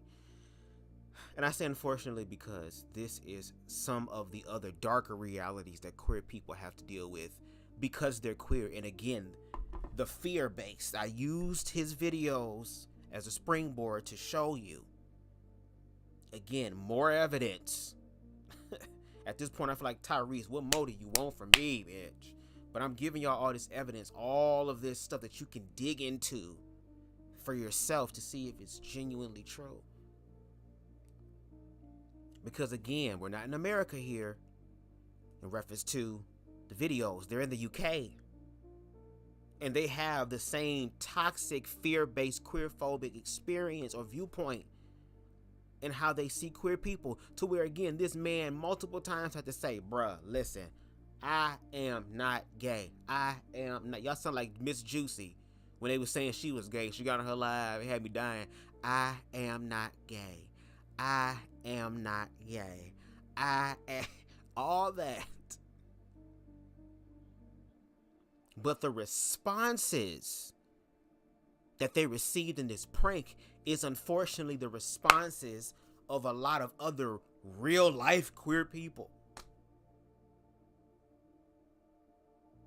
And we're going to read an article about one of the darker realities of queerphobia. This is from the NewYorker.com, and this is from November 11th of 2011. And it says, justice for gay Ugandans. And as we can see over in Uganda, they have enacted, which I think somebody sent me an article about an update on that, which I think I'm gonna have to read as well after this. Because again, we give context over here, nuance over here, and we do our work. And we realize a lot of people unfortunately feel like they can't do it, which is why they stuck where the fuck they at. But if you inquire to receive more knowledge and to be more open-minded, I promise you, you'll be able to change your life and also change the lives of others in a beautiful way. The article reads, Justice for gay Ugandans. I'm probably gonna mess some names up, and let me take a sip of water real quick. Hold on 1 second.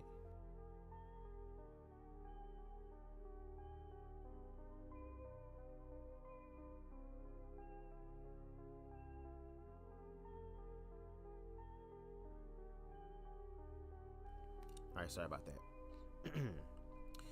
One afternoon this past January, David Kato, a Ugandan gay activist, was having lunch at his home in a neighborhood in Kampala.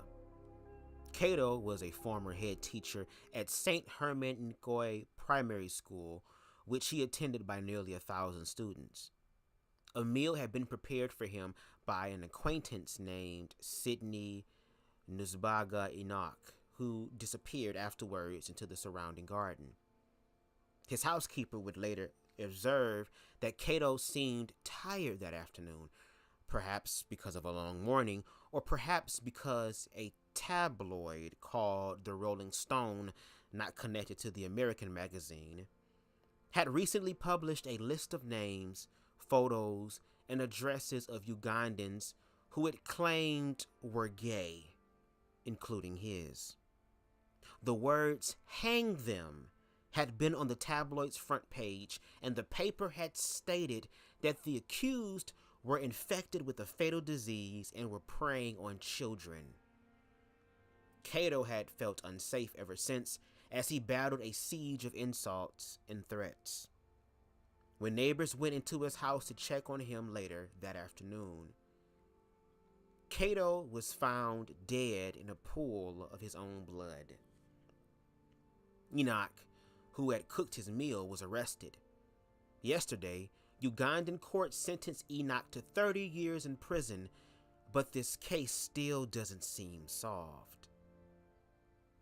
I wrote earlier this year about Cato's murder and how the killing represented the apex of what was becoming a deadly gay rights struggle in the country. Excuse me. After extensive collaboration between conservative American evangelicals and extreme right Ugandan pastors and politicians, the country's anti-homosexuality bill was born. If enacted, all health and sexuality programs geared towards gays would end. The government could punish activists promoting homosexuality, and homosexuals could be imprisoned with life sentences. The proposed legislation was shelved due to international pressure, but both Ugandan President Yoweri Museveni and the parliament vowed to keep the bill alive. Cato, who was 46 and was described by friends as brave and confidently out, was a co-founder of Uganda's first gay rights group, Sexual Minorities Uganda. The other founder is Frank Mugisha, a young soft-spoken man whom I first met in 2010. After the sentencing, Mugisha emailed me from Washington, D.C., where he had just received the Robert F. Kennedy Human Rights Award from the Robert F. Kennedy Center for Justice and Human Rights. I am not satisfied with the story, Mugisha wrote. Many things were still not clear, he added, about the murderer and the man convicted and the quick trial. The Ugandan prosecutor drew a story of what police say took place that afternoon. Cato supposedly made advances to Enoch. Enoch initially agreed, but then rejected Cato. Filled with anger and disgust, he returned to kill him. But when the crime occurred, police refused to acknowledge the possibility that the murder was a hate crime. Instead, officers blamed it on a supposed robbery because Cato lived in a rough neighborhood, though no valuables were found to be missing from his home. After an outcry over the killing, police apprehended Enoch suspiciously quickly. Enoch pleaded guilty to beating Cato to death. Through the murder story he gave, the police story sounds a bit like a fable of a society in the throes of rampant homophobia. We are left with many questions. What really happened that afternoon? Does this case signal a stride for justice for gay and lesbian Ugandans? The answer to the first is still hazy. There are some clues as to the second. Last month, the country's first openly gay bar was suddenly shut down. Sappho Islands had been a haven for young and older gay Ugandans. Its owner had arrived to the bar on a weekend to find a padlock placed on the door. Excuse me. Her landlord told her that the bar was too noisy and that it attracted strange people. A couple of weeks later, Ugandan media reported that parliamentarians had voted to reopen debate on the anti-homosexuality bill, including the provision that would sentence gays to the death penalty for the offense of being homosexual. As politicians debate whether to sanction killing gays, activists like Mugisha remain under threats of violence. Whether the sentencing of his friend's alleged killer will actually deter more gay hate crimes is another question with no clear answer. And I ended up doing more research as far as any updates on this case, and nothing came about. But speaking about Uganda, let me go ahead and go to my Instagram, because again, shout out to Queen Stevie and Deshaun for making sure they keep me up to date with a lot of this news, because a lot of the lives that I do are sparked because of them, because they also continue to be my ears and my eyes and help send me a lot of content. Is it up here? Give me 1 second, y'all. I'm looking for it. Let me cut my music up a little bit more. Please make sure y'all like the video if you can. I appreciate it. Cut up some more. There we go, because I still want some music. Let me find it. Hold on. It's a lot to scroll through, y'all. Jesus. Where is that? Here we go. Let me go to their bio because I want to actually read the full article because we do our work over here. No shade. Where is it at? Hopefully it's up here. Xeon. Here we go. Let me go ahead and put this in the external browser because I got to put all this stuff in the description box below because, again, I know what the hell I be talking about. I don't know about other people and what the fuck they be talking about, but when I get up on this motherfucker, I gotta get up here and I speak about what I know. Deshaun, I'm glad you're here. We're in the last part of the live. This is from Gay Times. Okay. Is this it? Hold on. Is this the one? Come on, y'all. Where's it at? It's gotta be it. Yep, this is the one. This is the one. Okay. And it says, what you need to know about appeal against Uganda, a anti-LGBTQ law. Because again, Kato was a queer Ugandan activist who had his name published in an independent newspaper that was spreading queerphobia and creating fear narratives around queer people, and also putting low-key doxing them and putting their name and information where they lived at, so that, hey, we didn't do it, but if you feel like you want to, go ahead, because we're giving you the leeway to do it. But anyway, it reads, and it's from February of this year.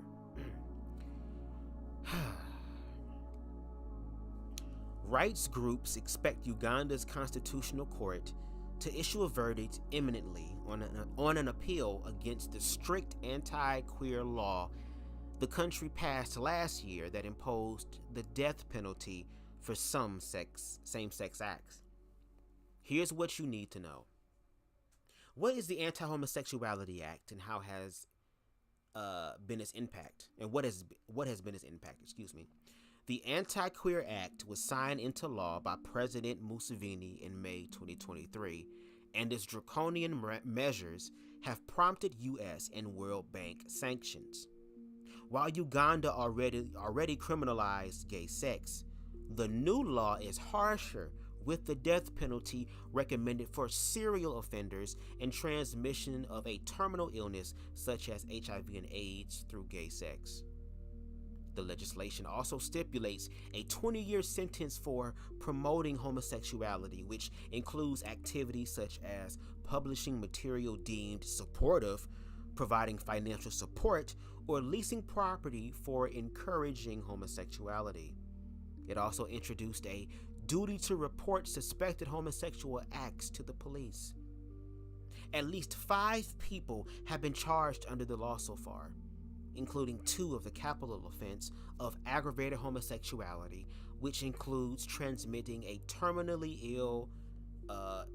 illness, to someone through gay sex.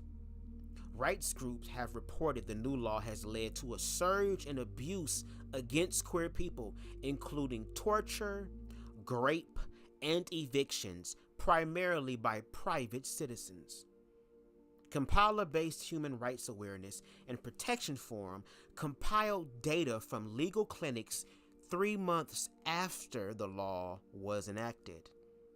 It said people were zealously enforcing the law via arrest of real or suspected queer persons continuing, as well as cases of violence and evictions from rented accommodation. Who is challenging the law? A group of lawmakers, legal experts, and queer advocates filed a legal petition against the Anti-Homosexuality Act 4 days after it was passed in late May. The respondents to the legal appeal include Uganda's Attorney General and a Christian pastor whom the court granted the status of co-defendant in December. Why is the AHA being challenged? The challenge falls into 2 broad categories: procedural issues and constitutional rights.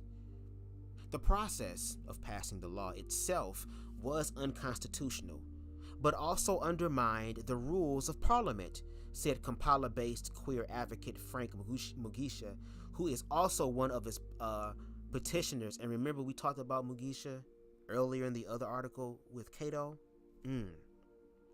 This includes issues such as a lack of public consultation and lack of accurate financial estimates related to the administration of the law, such as policing or policing. The last time Uganda passed a similar law, it was struck down in 2014 on procedural issues. Judge Steve Kavuma said the Speaker of Parliament had acted illegally by not accepting objections that pointed out there was no quorum for a vote. But human rights advocates are hoping the law will be struck down in a way that demonstrates the independence of the judiciary and affirms the constitutional rights of queer people, said Larissa Kojui. Again, I'm gonna mess these names up. A researcher with Human Rights Watch. Civil society organizations will have a power tool for advocacy, Kojui said. Constitutional rights the petition cites as violated by the AHA included freedom of speech and association and the right to privacy. So what happens next? In a brief session in December, a panel of 5 judges received written submissions from both parties, and the head of the panel, Richard Butira, told the petitioners they would be notified when a ruling was ready.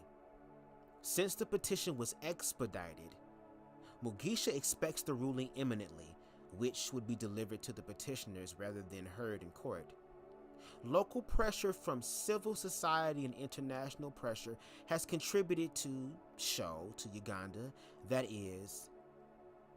this is an urgent matter, said Mugisha, who is the executive director of umbrella rights group Sexual Minorities Uganda.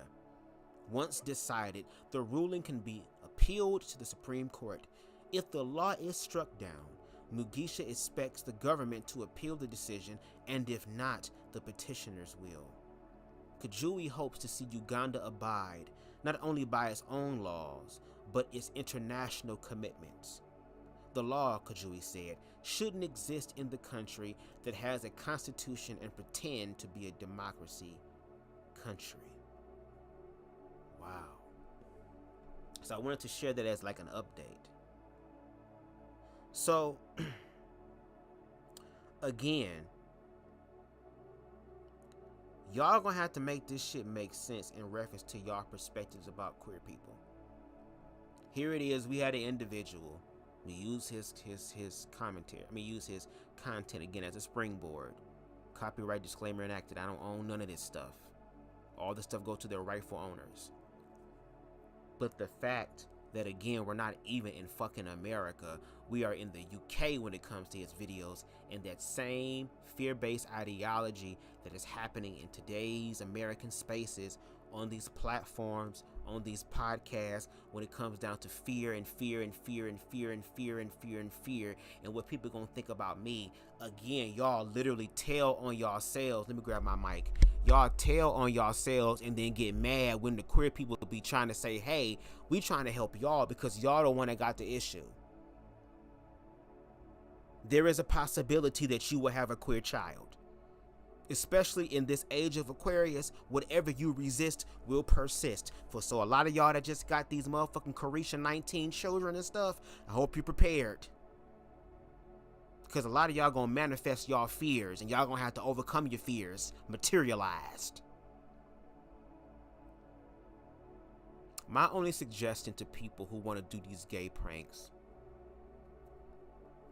is that if you're going to do the gay prank, do it in a still do the gay prank and the laughs and all that type of shit, but also do it like in a social experiment type of way, to where it's like, now that we have this stuff documented, now that this is the reality that unfortunately a lot of queer people deal with or are afraid to deal with if they're still in the closet, to be able to use your platform to say, hey, now that my mother or my father or my uncle or my friend reacted this way, okay, let's have the real conversation. If I was gay, would you really feel that way about me? Like, really have that conversation. Really try to challenge the thought process. Because if you don't care about gay people and you feel like gay people, I don't give a fuck, gay people can be themselves, then I'm gonna need for you to also stand up for the injustices that happen to queer people.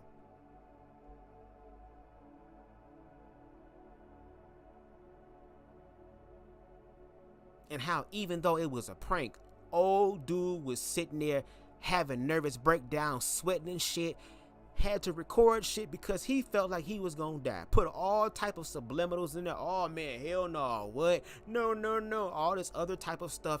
And again, it's demon. I'm not gay. I don't go that way. That's not me. Do you not see the fear, even if it was him playing around? He's not the only one. There's another individual here in Detroit, no shade. I watch his commentary because the shit be funny, but he did some sort of prank like this on someone in his family, and he was putting the little comment on top. I felt weird doing that. And all he did was a ballerina spin. I'm like, nigga, you did a ballerina spin and you feel like, oh my God. But when you was playing the sus songs and it was somebody else saying the lyrics and you was just listening, act like you was bouncing to it and pretending, it was, you had no problem with it. And that's why I inserted those articles in there, because again, it is that same fear base, that same bullshit ass cycle that a lot of people, especially in the black community, continue to believe about queerness, that the next generation picks up.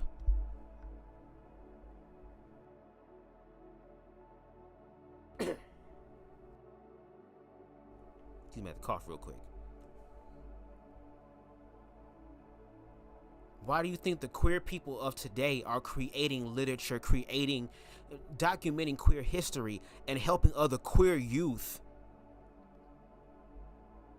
to give them another alternative and healthier way to self-actualize and to finally manifest a reality and a society where you can have heterosexual peers who don't give a fuck if you gay?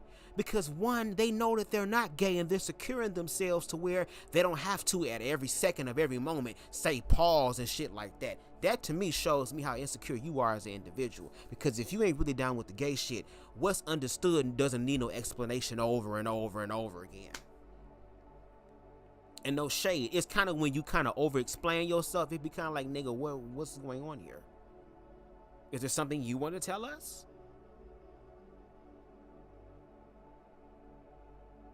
I want for the next generation and for black heterosexual and queer boys and men to still confide in each other and still be friends with each other without it being gay. It be the heterosexual people making the shit more gay than the gay person. God damn. I've had people tell me that even with their friends and shit that was their best friend and stuff, whenever they slept in the room together, it's like, well, just to let you know, I ain't with that gay shit. Bitch.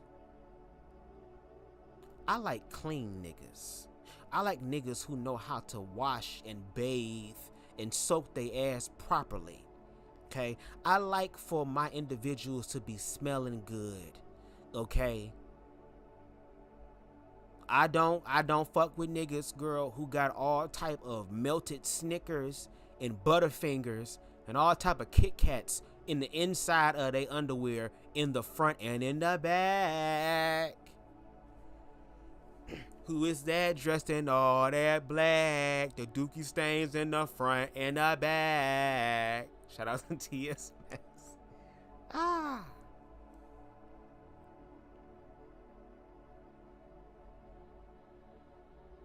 See, I believe in cleanliness is next to godliness, okay? That's one thing I do believe in, which means that before we do some shit, you better take it. Let's get in the shower. Let's do some Marvin Gaye, Teddy Pendergrass shit. Take a shower together. Let's do it.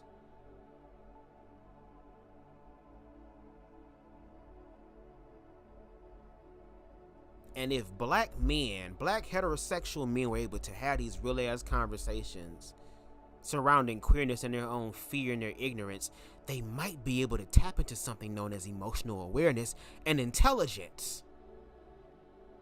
It doesn't mean that now you have to be gay. Now you have to partake against the faggotry shit. You don't have to. We're just asking you to respect us And don't get mad when we sit up here and emulate what y'all fucking do. If y'all out in the streets doing the freaknik stuff, you can't be mad at the queer people out in the streets doing the freaknik shit too.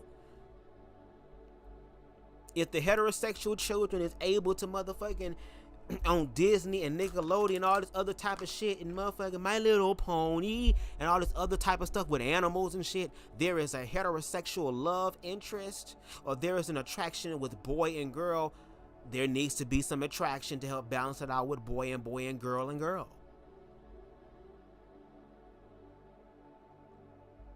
If Barney can go read to the kids,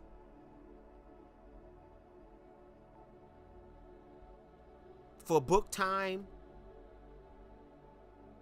if Princess Tiana and all the damn Disney princesses and shit, that's not fucking real, can be there at book time,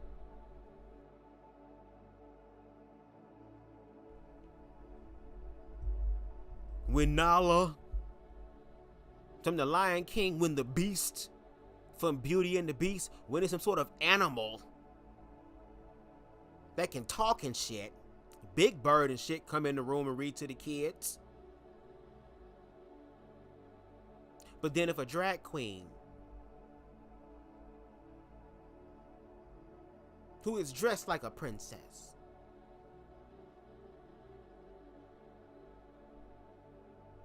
who understands that this is a children's event and it gives the opportunity for them to experience some things that are prominent in the queer culture, because that is an artistic expression by queer people, which is why it's on VH1 now and y'all giving RuPaul all your money, bitch.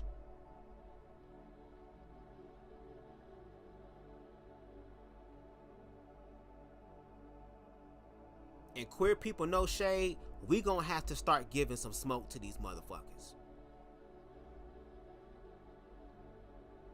You don't get to sit up here and demonize me and make fun of me and alienate me and my experience, but then take your ass to the gay club and get drunk as fuck because you feel safe around us, that we ain't gonna do shit to you.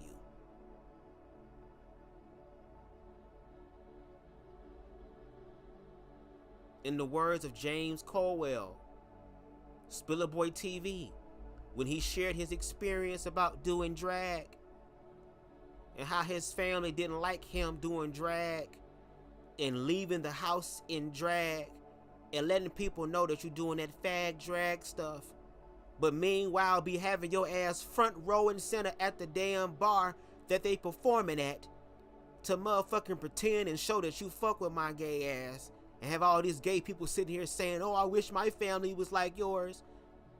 And then meanwhile, you asking for money by me dressing like a bitch and shit, but you won't let me get dressed at the house to turn into a bitch to go get paid for. So again, you want to demonize my experience, but you want to profit off of that. That sounds like some slavery shit. That sounds like some capitalistic shit. I'm gonna be your torturer and your damn remedy. I'm gonna give you hell and then sell you heaven so that you are caught in the loop, and guess who gets to experience and benefit from all of this shit?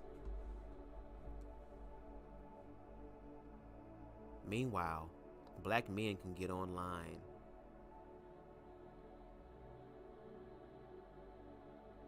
and play and pretend to be gay girl. Do shit that if real gay men were to do, they would be unalived. They would be stomped out. They would be jumped. And we have seen videos throughout the years that have become viral. And then we read the comments underneath those videos and y'all literally affirm the arguments of queer people, then have the nerve to tell queer people in their face that their reality is not as bad as it seems. That they're the ones tripping. That they're the ones that's nagging and bragging. Well, I want you niggas to know that the process of me loving myself is not just for me, bitch. It's for your ass too.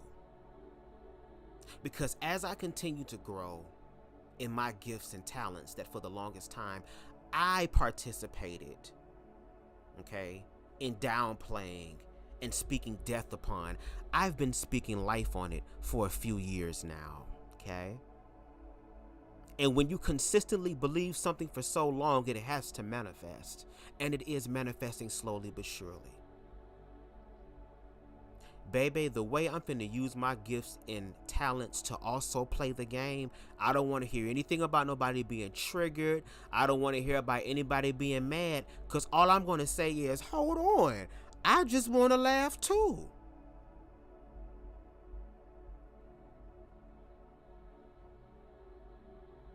See, when you love yourself, you don't need to be invited to the table, bitch.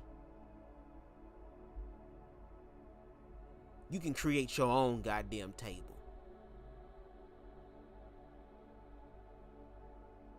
And if we're gonna play the whole stroll games, girl, we can play the whole stroll games about having a food fight in the cafeteria and see what's going on.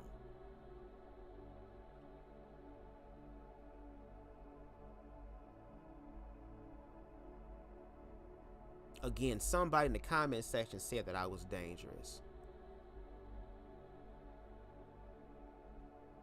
And I already told y'all motherfuckers I accepted that. But see, I'm not dangerous in the way that you think I am.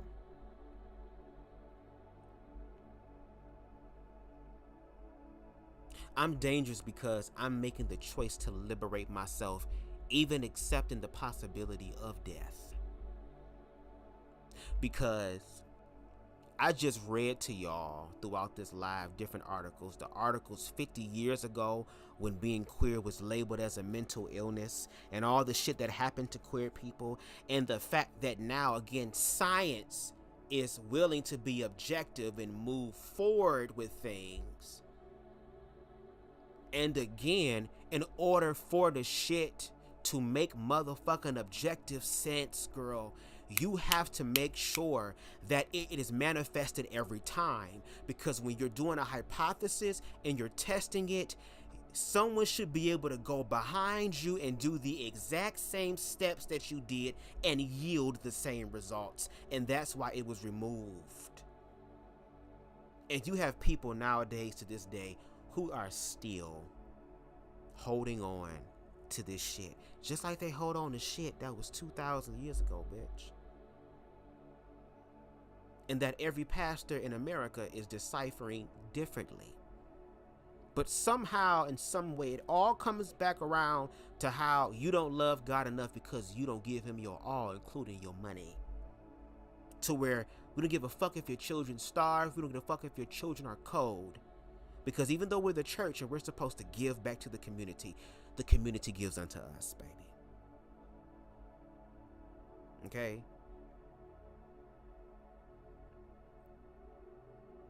It is my free thinking that makes me dangerous. It is me willing to challenge the status quo that makes me dangerous. And I'm not even out here trying to actively be dangerous, but at the same time, for the longest time, I downplayed my own self. I dimmed my own light. I spoke against my own destiny. But then I got introduced to a bad bitch. Let me light one up for this bad bitch, girl. I met a bad bitch that came into my motherfucking life, girl, and was the motherfucking surge. Shocked a nigga to life, girl. Had a situation that could have took my ass out, that could have made me become a lot of bitter men, whether they're straight or gay, but just bitter and willing to actually hurt other people and to bleed out onto other people, contributing to the cycle of destruction even more. But because I knew what love was, and even though there were moments where I was growing and evolving and didn't know what it looked like in that time, I subconsciously, but now I am practicing consciously, that love was there the entire time. and that I had to be aware of it. And because of that, I'm an individual who is able to leave organized religion and walk in my truth, even if that means going to hell. And why should I be afraid if in the book it said that Christ already went through the same path that people trying to put me through? I mean, let some of these individuals sing the song, if I remember correctly. They hung him high, they stretched him wide, he hung his head, and then he died. But that's not how the story ends. In 3 days, my Jesus rose again. That's love. So even if I do go to hell according to y'all, I can still get out that motherfucker.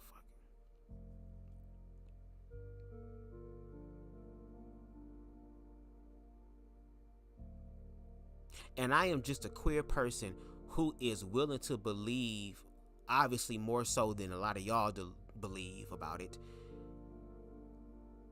that with God all things are possible. And I'm including myself in that all. And there are other people that have included themselves in their all.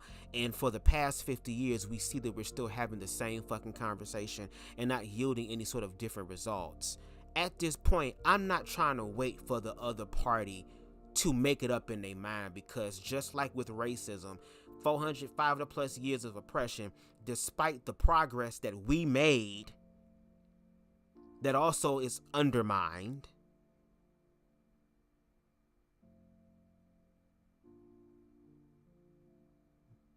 There are always things in place that prevent us accessing true objective freedom. We might have selective freedom, but objective freedom.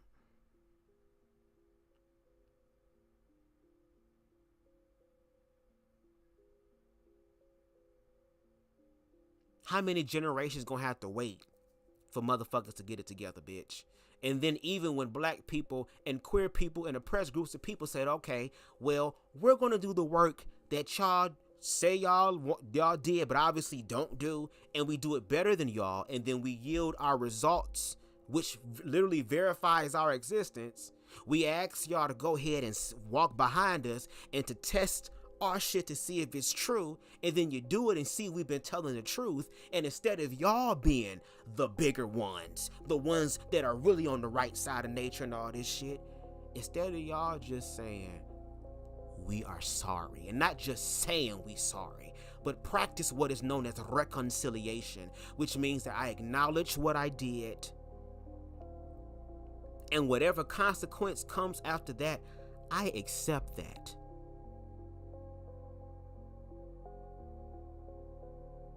See, a lot of these people think that queer people and black people and these oppressed groups of people want revenge. And there are some who do.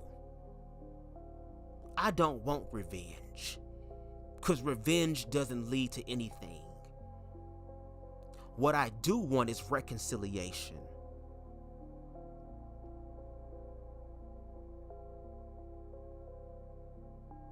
But as a black person, as a queer person, I'm not about to wait for other motherfuckers who are like leaves in the wind to decide how I live my life based upon their ignorances. Because again, the scripture reads, my people perish by the lack of knowledge, but I'm also going to add to it, bitch, okay? Just like a new version.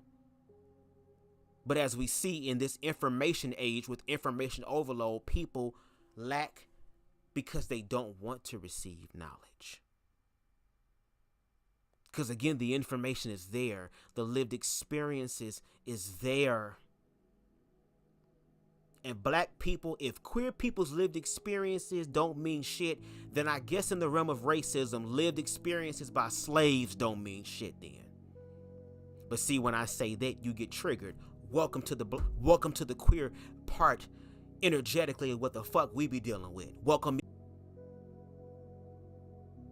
And my fear is that it's going to take a blow to these oppressed groups of people for them to understand. And if we look at history, Like I said, we were in the 60s and 70s energetically. The same fight, the same verbiage, the same shit. We have a second chance to do something different. Everything is falling apart. This is the opportunity to build some beautiful shit. Are there going to be people who are going to... Is queerphobia going to always be here? Yes. Is racism going to always be here? Yes. Is it going to be forever obliterated? I feel like it can happen because all things are possible.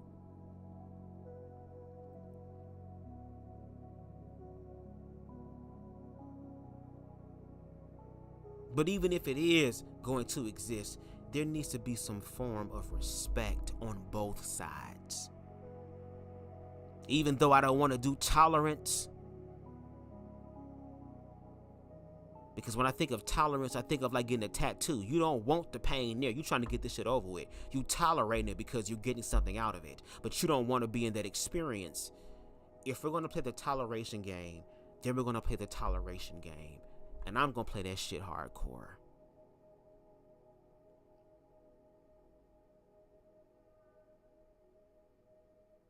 The damn idea I have for songs, girl, in reference to some of you queerphobic niggas, girl. I already have a song idea about 2K that will low-key probably get my ass sued by them.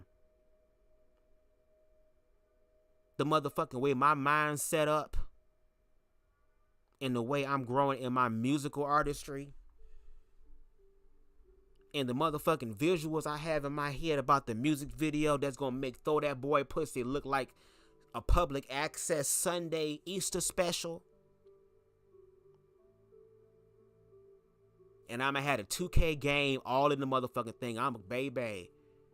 You talking about gay girl. Again, y'all get to play the gay game and say the gay explicit shit. Well, it's about to be my turn then. I mean, y'all get to rap about the gay shit. Let me rap about the gay shit too. Let me play around with y'all lyricism and explicit nature and shit, and put what y'all love in the shit to where your damn girlfriend be like, oh girl, I don't know if I can trust him, girl. He be playing 2K, girl. You know what that mean, girl. You bought your nigga 2K? Ooh, girl, nah, smell his dick, bitch. Why you coming home? Why it smell like black backwoods and halitosis? You was hanging with your friend, bitch. Your friend breath smell like bounce that ass of zombies, bitch. I know it's him.